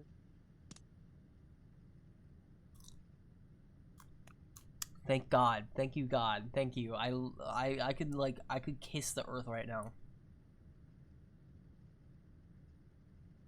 One of those demon's ice picks was stuck into his forehead. The head's ring is not on his finger. So the letter last night was telling the truth. Father would probably be horribly disappointed. Natsu-san. Let her head droop and close her eyes tightly. This room had also become a vital crime scene for us to hand over to the police. It was decided that we would leave Grandfather's corpse here and lock the room, sealing it. It wasn't clear when Grandfather's corpse started burning in the incinerator. Since, according to Genji, the strength of the flames hadn't been that strong, the body must have started burning a long time ago. So that stench could simply slowly creep out of the furnace and fill the room bit by bit, eventually pouring out and climbing up the staircase. Putting aside whatever he asked, whether he was rare or well done, Grandfather had been brought out, killed, and burned, even though he had started and locked away in the closed room created by his auto-lock. There's probably no doubting this. However, according to Genji-san, the boiler room was usually locked. The possibility that someone outside our group had snuck in and committed the crime was overwhelmingly high. And there's also a good chance that this person was walking around with something like a master key. After all, the doors and windows throughout the mansion had been checked. But despite that, the culprit was able to strut around the mansion freely. What the fuck's up with that? Does this crime confirm that a 19th person exists? There's still that contradiction, since they're trying to tout their existence without ever showing themselves once. Along with Kyrie-san's chessboard theory, I've been using the contradiction to deny the existence of a 19th person. By spinning the chessboard around once more, the very fact that this crime makes it perfectly obvious that a 19th person exists means the existence of a 19th person is even less plausible. As long as that 19th person doesn't show themselves in front of us. If the culprit could get Grandfather out through the door and sealed by the receipt, if they could kill Aunt Ava and Uncle Hideyoshi from the other side of the door sealed by a chain, then they could possibly go so far as to create a fictional 19th person through strange tricks and devices. If we still want to believe that the culprit is among the 18, then the list of suspects has grown very short. 4 of us kids, Aunt Natsuhi, Genji-san, Kumasawa Bachan, and Dr. Nanjo. One of these people had to be the culprit. Wait, we can't be sure of that. Just a second ago, we started doubting whether the corpse here was actually Grandfather's, right? Maybe we can think about the other bodies in the same way. For example, the first 6 all had their faces horribly smashed. Some of the bodies kept enough of their faces for us to confirm who they were. That old bastard, for example, had lost his entire face, as though the whole thing had been neatly peeled off. We only figured out which body was which by their clothes and surroundings. Did the culprit prepare a fake body beforehand and alter it to make it look like they died, even though they were actually hiding somewhere after committing the crime? It may sound ridiculous, but it wouldn't be an impossible trick to pull off. Too early to give this 19th person, no, this witch.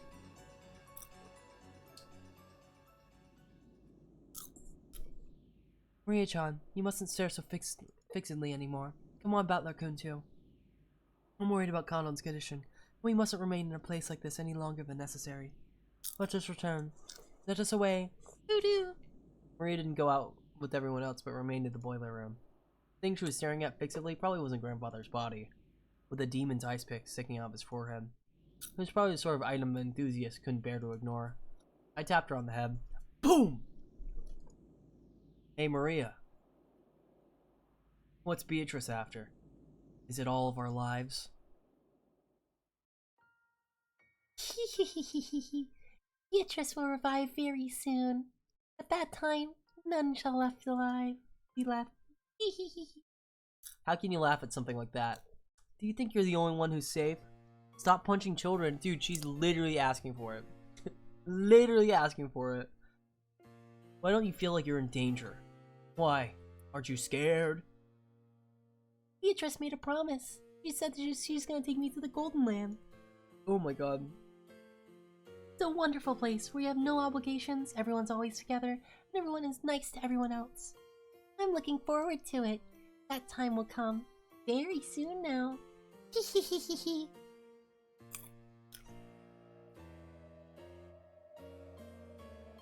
So what kind of person is Maria? I only know what Maria was like 6 years ago when she was 3.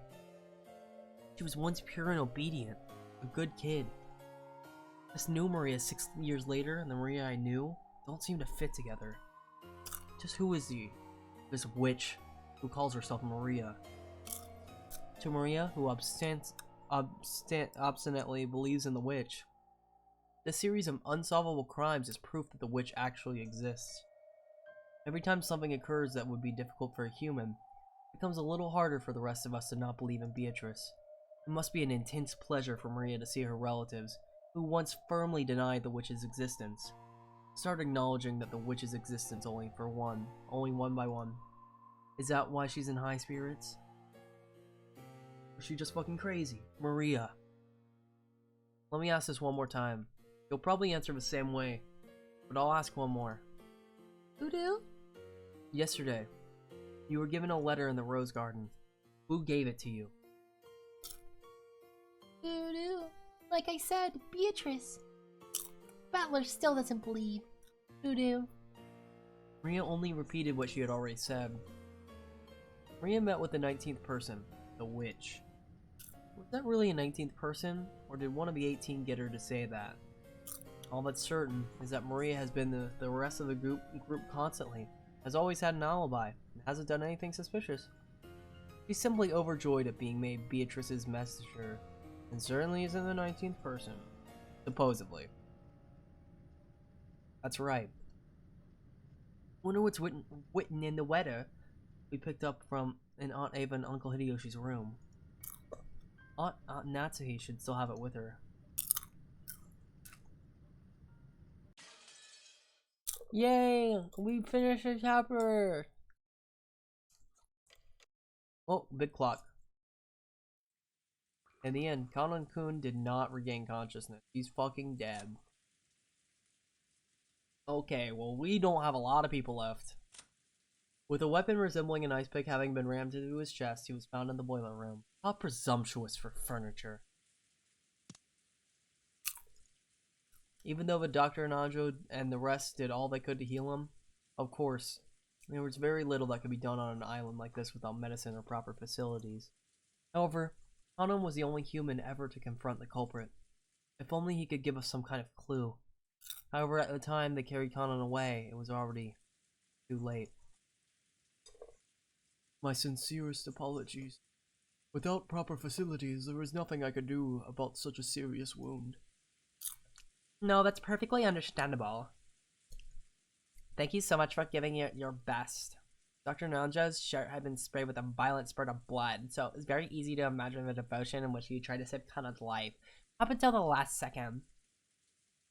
Jessica was crouched in the corner, crying softly. She had probably been taking care of Kanon-kun until the moment of his death. George and Nikki tried to approach her with the words of comfort, but when Jessica pushed him away, he stopped trying to force her to talk and left her alone. If only I hadn't talked like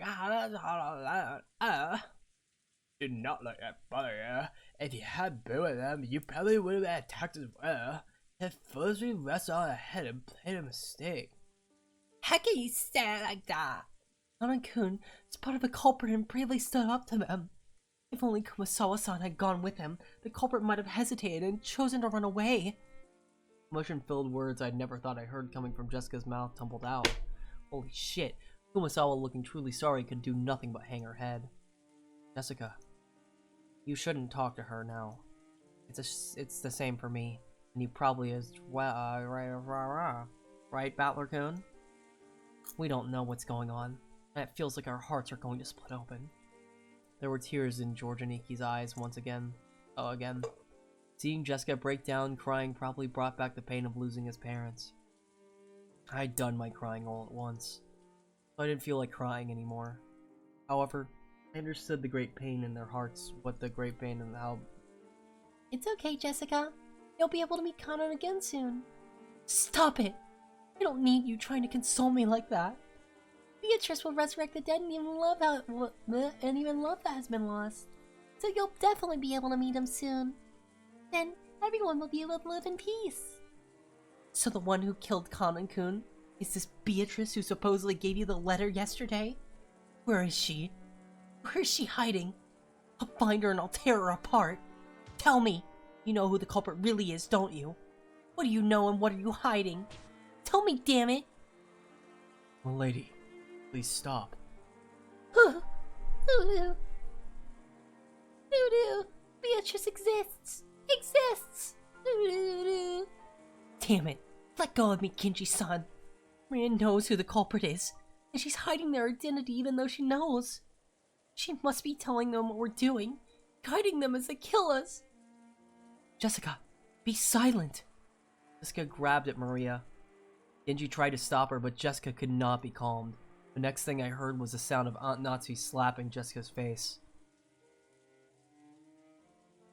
After that, only Jessica's sorrowful,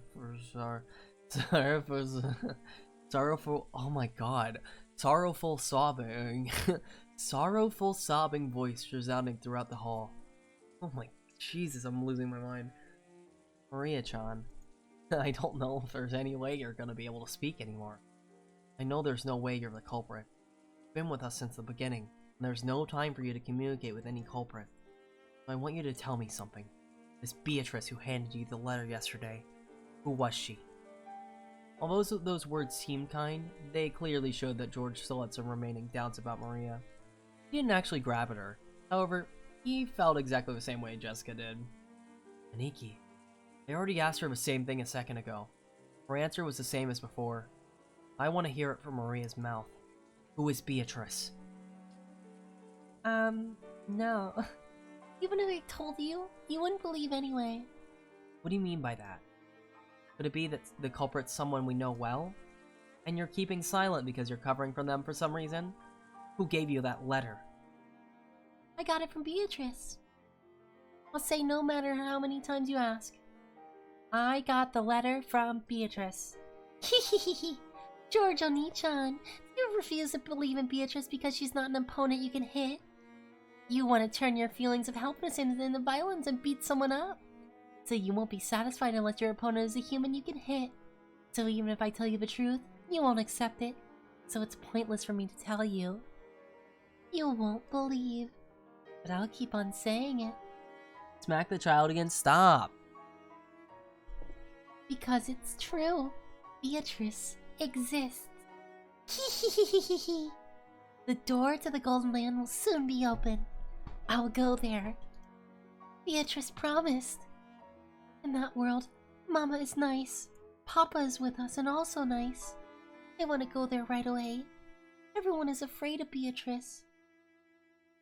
That's only natural. So calm yourselves. Beatrice said so herself. By the time the typhoon has passed, I'll have ended everything, she said. Hehehehe. Ouch!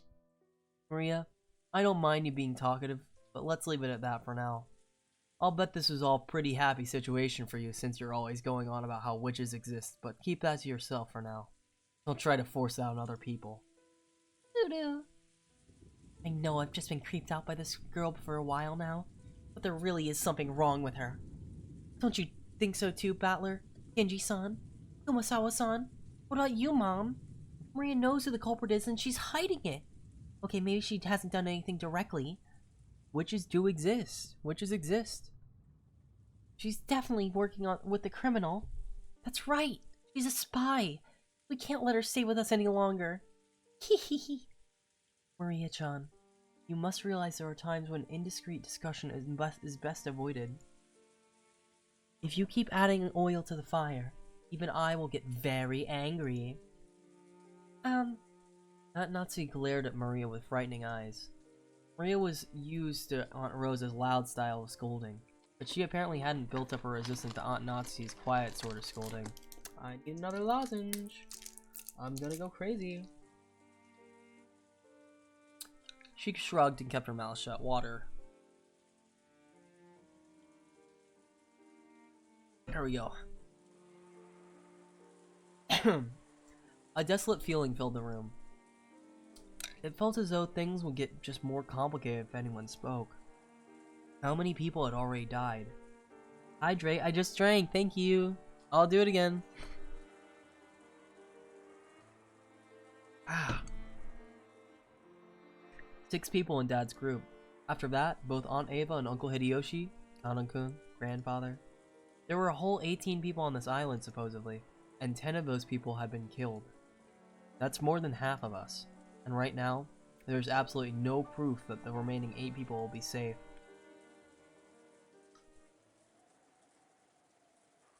At any rate, this is no time to quarrel.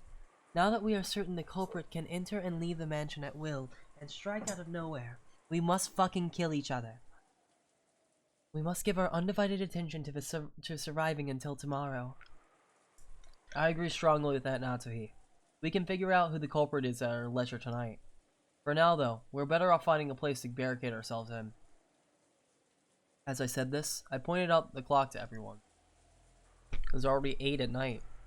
We had been receiving shocks over and over again since the early morning, and our bodies and minds were both completely tired out. There's still a long time until tomorrow. We need to find some place to barricade ourselves in so we could rest our bodies and get even the smallest amount of relief. I agree. Everyone is already pushing their mental and physical limits, myself included. I believe it would be wise to take into account as we move forward. That's right. There's a high probability that the enemy's got the equivalent of a master key. You can stand... Guys, I have an idea. If we all just make a big human pyramid, Beatrice will have to kill us one at a time, and it will take really long to kill us. So one of us will be able to kill her. Okay, ready? I'll be at the top of the pyramid. Who am I looking at? Who's this guy? Nanjo. Nanjo, you can be at the bottom. Maria, I don't fucking care. Were Shannon, Kanokun, and Goda-san holding master keys? Yes. They were supposed to have them on their person during work. We didn't want to disturb a scene, so we didn't investigate that closely. We can't eliminate the possibility that someone else stole a key from them. In the first place, we know the culprit must have visited the servant room at some point to unlock the garden shed shutter.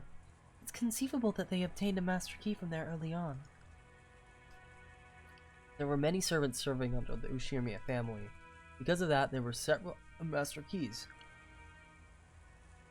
But why doesn't Battler, the largest of the group, simply eat the witch?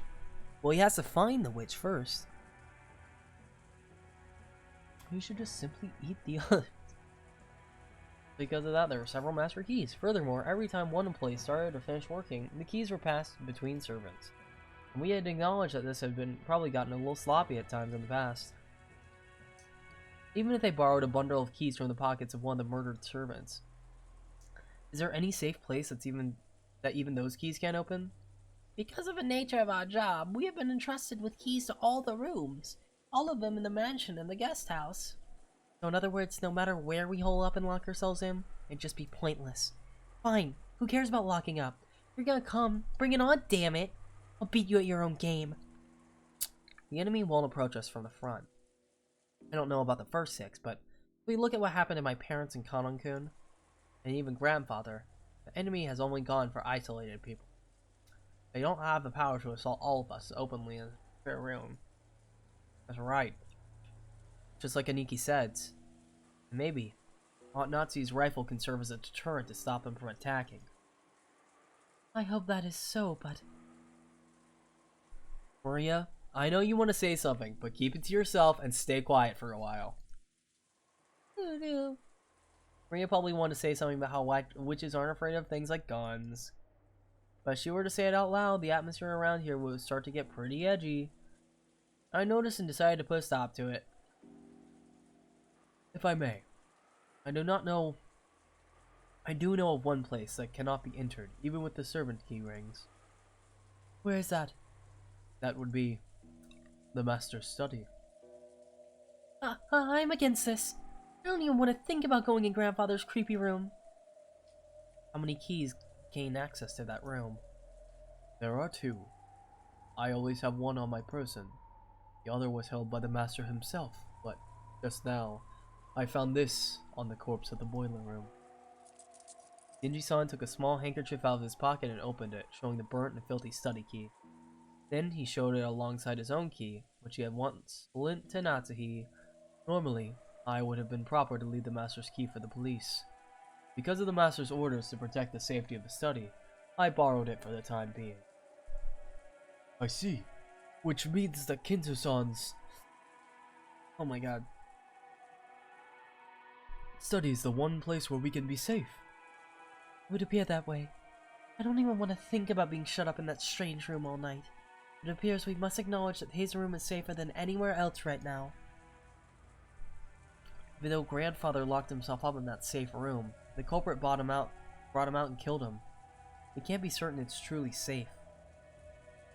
According to your theory, Grandfather clearly found a way around the receipt trick and left the room of his own free will. If so, the room might be as good a place to barricade ourselves in after all. You're too optimistic, Aniki. However, at the same time, oh my god. One second, I gotta blow my nose. I'm gonna go on this is a long talkie stream. Talkie.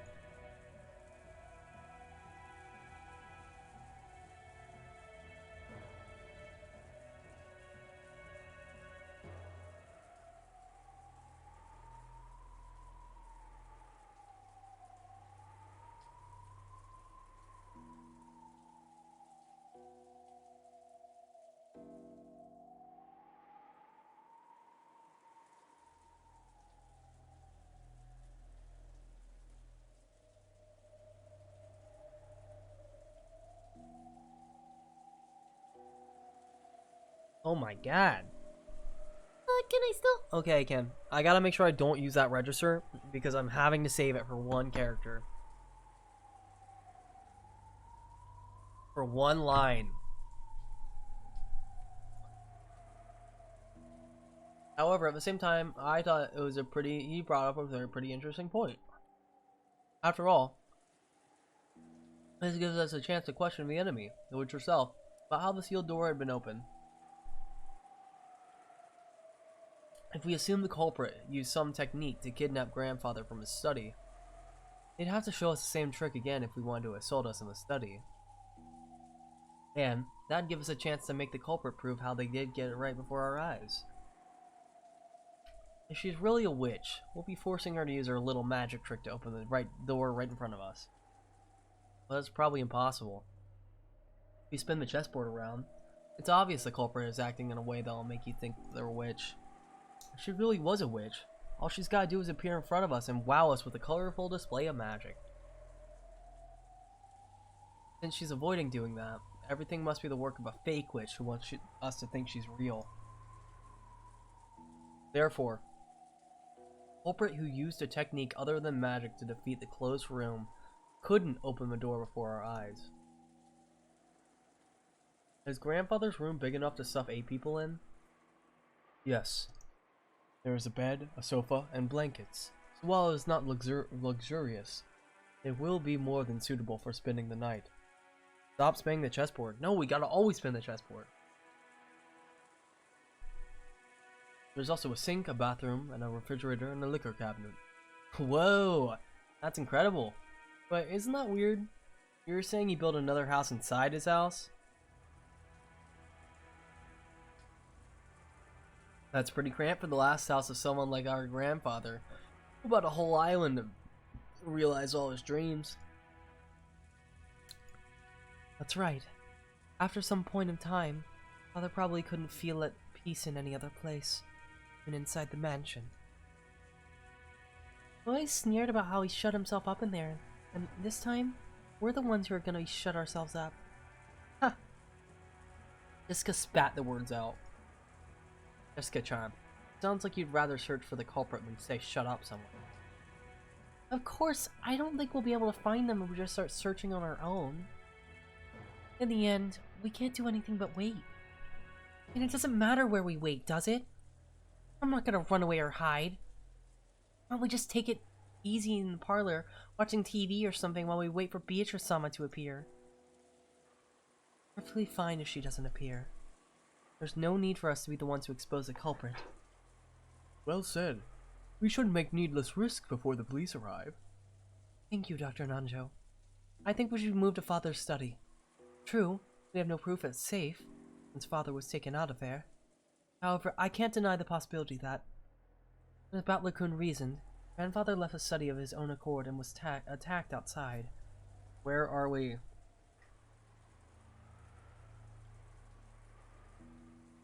Oh my god, where are we in this fucking game? There's no way, dude. Oh my god, I've only been talking for 15 minutes? Are you kidding me? What the fuck? There's another fucking... Oh god. Oh my god. It's okay. It's okay. Only 3. It's only 3. Okay, that helped. Somehow it only being 3 helped me. Oh, I was attacked outside. A while back, I proposed a strange theory as the stopgap measure, but before Aunt Ava had said it, even though the trick would be possible, I couldn't explain what motive could have been made to grandfather to sneak out of his room and study with such a troublesome way. Plus, grandfather couldn't have even used that trick unless he knew the receipt was wedged in the door. Aunt Ava had pointed that out last part, but it's clear how absurd the theory was. It's over, it's not over, it's not over. So, does that mean the sealed door formed a closed room just as Aunt Ava claimed? It's an undeniable fact that Aunt Nazi was a culprit. If Aunt Ava were here now, she'd probably make the claim openly and blow my strange theory away. But anyway, I had to admit the room had both a bed and a toilet, and all 8 people could shut up in. And with only 2 keys, both of which were gathered here, I've been the safest place in the mansion right now. At the very least, I figured it would be better than having to stay shut up in the parlor and hoping nothing would go wrong. But wait, have we been safe only because we're shut up in the parlor? What if leaving that room and moving to an unexplored location is actually more dangerous? Ah, it's useless. It's useless. It's useless. My flimsy head is about to break out in fever. If I keep spinning the chessboard around, there's not going to be any chessboard left. Right and wrong will keep switching places over and over, and I won't be able to believe anything. When it seems like the culprit is one of the 18, I want to believe in Beatrice. And once I start believing in Beatrice, I start wanting to find the culprit in the 18. If I keep spinning around forever, in the end, my thoughts won't have taken one step from where they started. How far back in the past was it that Kyrie-san taught me about the chessboard thinking? The concept of examining a situation by spinning it, thinking from the enemy side. Where is this? And here, 23 minutes out of... We have 1 more hour until this section is done, and then another hour until the fucking episode. Fuck. Oh god. I seem to remember being so interested by it back then, I used to guide it to my thinking. By the way, Kyrie-san was Dad's coworker back then. I never dreamed that she'd someday be added to our family. What's with spinning the chessboard?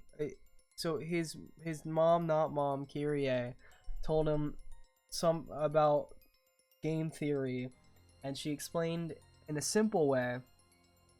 She tried to break down some of game theory and said, you don't have to think about it in all the weird math terms. All you have to think about with game theory is that if you spin the chessboard around, what is the... Like, you're trying to reverse your thinking. It's like, if something is telling you, oh, it has to be this way, turn your thinking around on why it could be the opposite. Like, why... Does that make... That made no sense. I'm delirious. I think she's, like, literally about to explain it. I get the feeling she once said that while this chessboard thinking was one way to look at things, it certainly wasn't all-powerful, and it wouldn't be good to rely on it too much. Chessboard thinking is my own interpretation of something called game theory. Yeah, it's literally right now. I can't believe I've just oh my god. Which I read about in a book long ago. It's a very interesting subject, so you should tackle it yourself when you get into college, Battler-kun. I really want to try it. If I could study and perfect my chessboard thinking, it'd be fun to be able to read any opponent's moves, wouldn't it? But you can't believe in it blindly. Game theory is a very deep and complicated subject. Chessboard thinking is just my interpretation that skims the surface of game theory. In order to thoroughly read your opponent's moves like you're imagining, you need to study your opponent. Additionally, while chessboard theory is convenient and practical, it isn't perfect. It has many weak points despite its convenience. Weak points? Yes. Chessboard thinking is founded upon game theory. When you thoroughly investigate game theory, it boils down to math. Do you know what the weak point of math is? It's noise. In math, when you write 1 plus 1 equals 2, that process always results in 1 plus 1 equals 2. No matter how many billions of years pass, nothing more, nothing less. That's because there's absolutely no noise mixed in. But for example, unlike math, the Japanese language has noise mixed in. Kanji are a good example. Old kanji and new kanji are slightly different, which represents an introduction of noise created by the changes between time periods. You need to stop watching so much game theory. What's the game theory sound? I can't even remember. I used to be such a diehard game theory kid when I was like young. I don't remember. What is the game theory sound? It's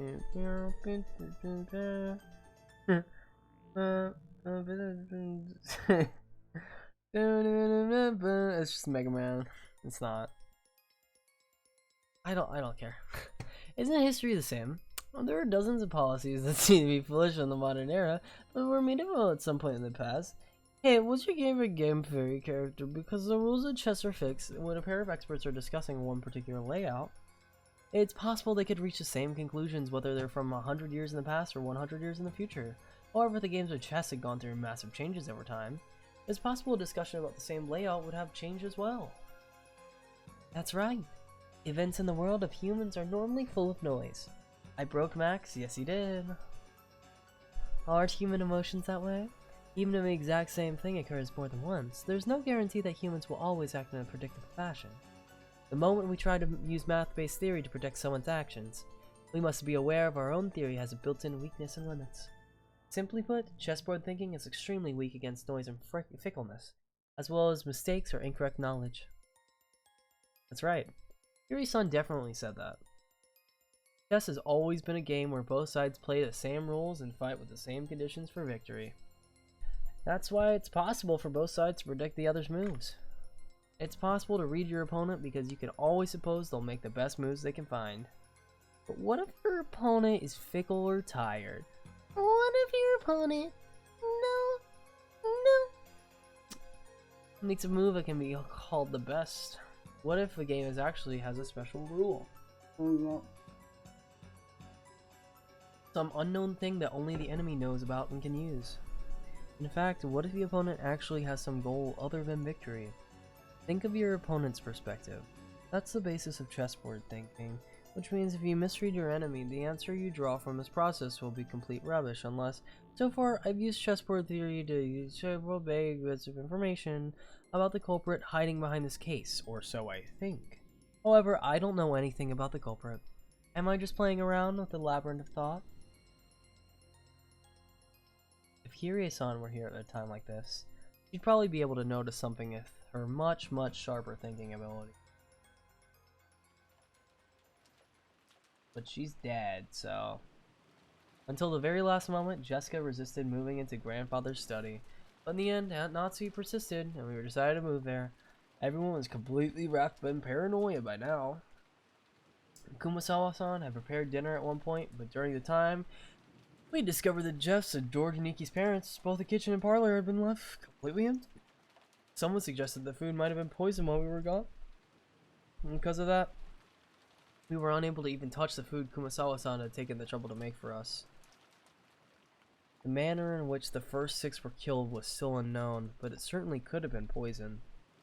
Certainly, that would allow for a single person to carry out the murder of 6 large adults. Furthermore, this idea made it easy to imagine there being only a single culprit who'd be afraid of Aunt Natsu's rifle. And this was very good for our emotional stability. But the fatigue and hunger were even harsher than we'd imagined. Then Kumasawa-san made a proposal, and we all went together to the kitchen. There we gathered some canned food and other things that'd be hard to poison to take with us.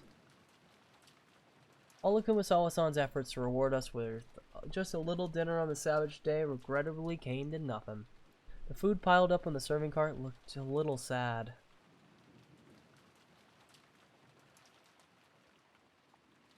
We all started climbing the stairs. Aunt Natsu, who was in the lead, Warily stared at the darkness with both eyes, the barrel of a gun. Once we dragged ourselves up to the 3rd floor, just as Aunt Natsuki had warned us of beforehand. Oh my god, there was a mixture of chemical smell and a sickly sweet aroma, a stench hanging in the air, like it was eating into our heads. I see, this is the kind of stench probably would give— oh, I can't read. I see, this kind of stench probably would give you a headache if you were shut in here for a whole night. I know it's a little late, but I'm with Jessica. I vote against going to Grandfather's study. It felt like the stench was floating out of this magnificent door. It was a door to the forbidden study, which should defend against any who would enter. While Genji-san unlocked the door, Maria stared at the door with the doorknob with great interest. Doo-doo. Incredible door.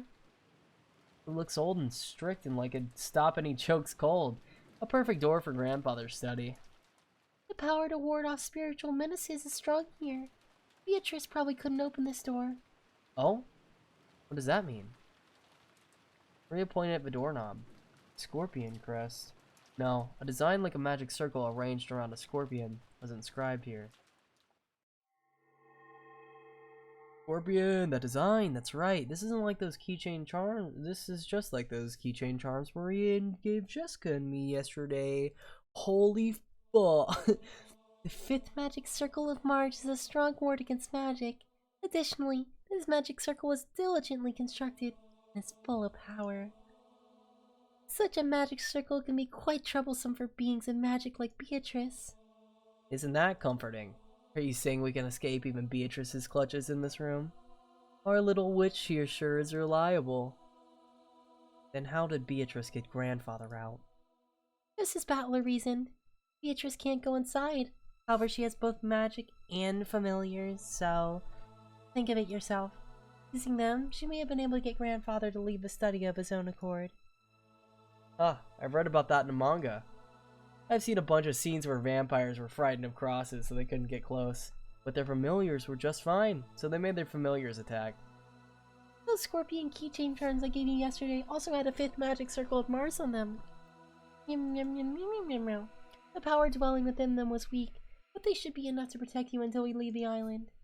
Although, sounds like you've lost yours, right? Hehehehe. Scorpion keychain charm? Yeah, the charm I gave you yesterday was something I got from Maria. I heard it would repel magic if you put it on your doorknob, and at the time I thought it would maybe be better if you had it. That's so. I thought it was an odd thing for you to be carrying around. Aunt Natsuki put that on her doorknob? Yes. Last night, after hearing about it from Jessica, I hung it from the doorknob and from inside my door. And Aunt Natsuki, you're really fortunate. If you did that, Beatrice probably couldn't even lay a finger on you yesterday. I think Beatrice must have been really annoyed. Beatrice? Annoyed? Couldn't lay one finger? Natsuki thought back to the eerie scribble she'd seen in the morning, as if someone had been tearing at the outside of her door with blood-soaked hands. Gasped in surprise. Would it be that this witch who had called herself Beatrice tried to enter through the door to Natsuki's own room? But the magic-repelling charm had been hanging from inside, so she couldn't break through the door. So she was annoyed. So she scratched at it? Wait, just don't talk like that. Stop it, stop it, stop. No, no, no. Witches don't exist. The culprit does. And they're human just like us. If you need proof, why don't we dice her up and see if her blood's red? Damn it. Damn it. How could you? Did that to count on? Oh my god. Click. Genji unlocked the door. 8 people entered Kenzo's study, and 1 walked out.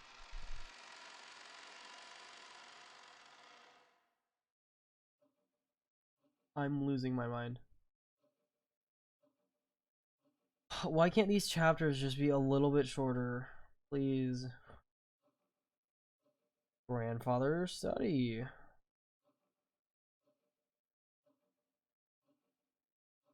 One hour. I'm sorry, I keep checking the time. Oh, I'm trying to power through so hard.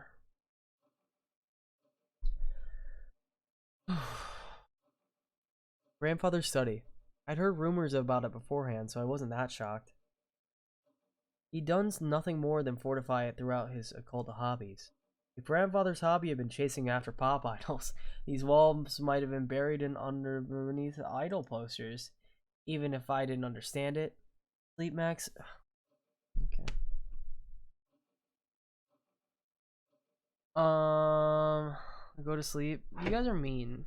You're bullying me. Okay. So here's the thing, right? I cannot play Umineko until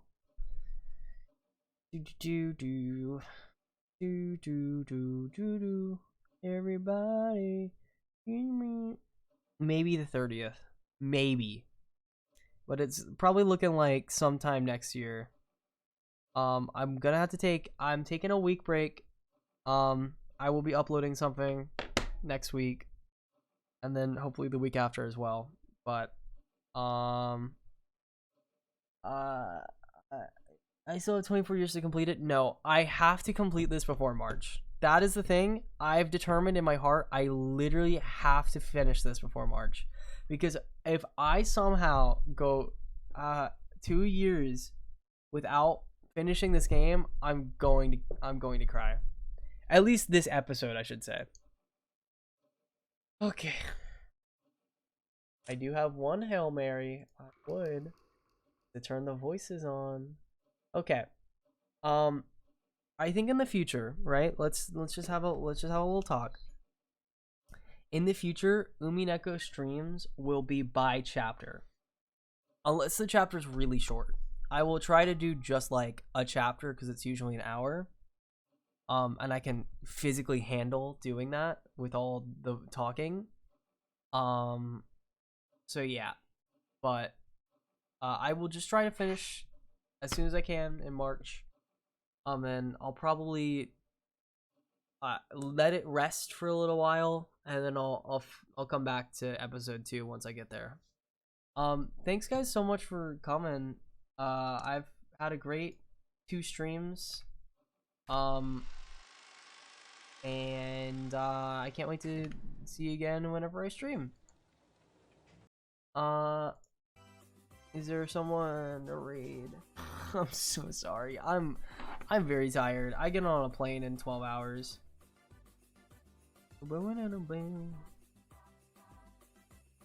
Drawing stream soon. Drawing stream. Actually, you know, I probably could do a drawing stream on the 30th. That would probably be a good last stream. Ooh, that's a great last stream. Let me write it down. I don't know when my flight gets back on that day.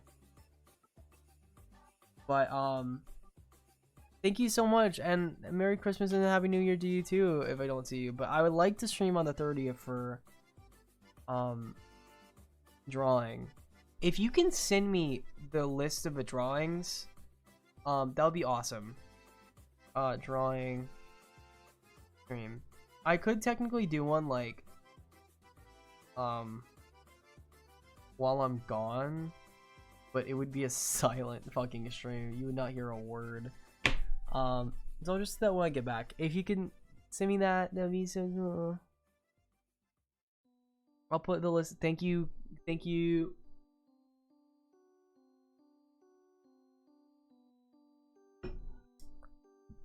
Okay, guys, I know this is crazy, but you'll never guess.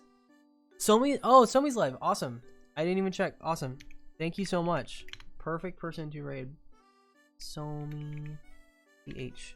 Okay. Thank you guys so much again. It's always a pleasure. Next year, you'll never guess what my New Year's resolution is. It's to get 100 followers on Twitch. I know, crazy. I would have to get 10 followers next year. Impossible. So just thanks. I really appreciate you, and I'll see you soon, hopefully.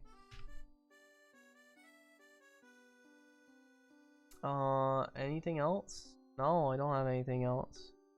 I hope you guys have a good night. It's crazy. Used to stream for like 12 hours and now I can barely do 4.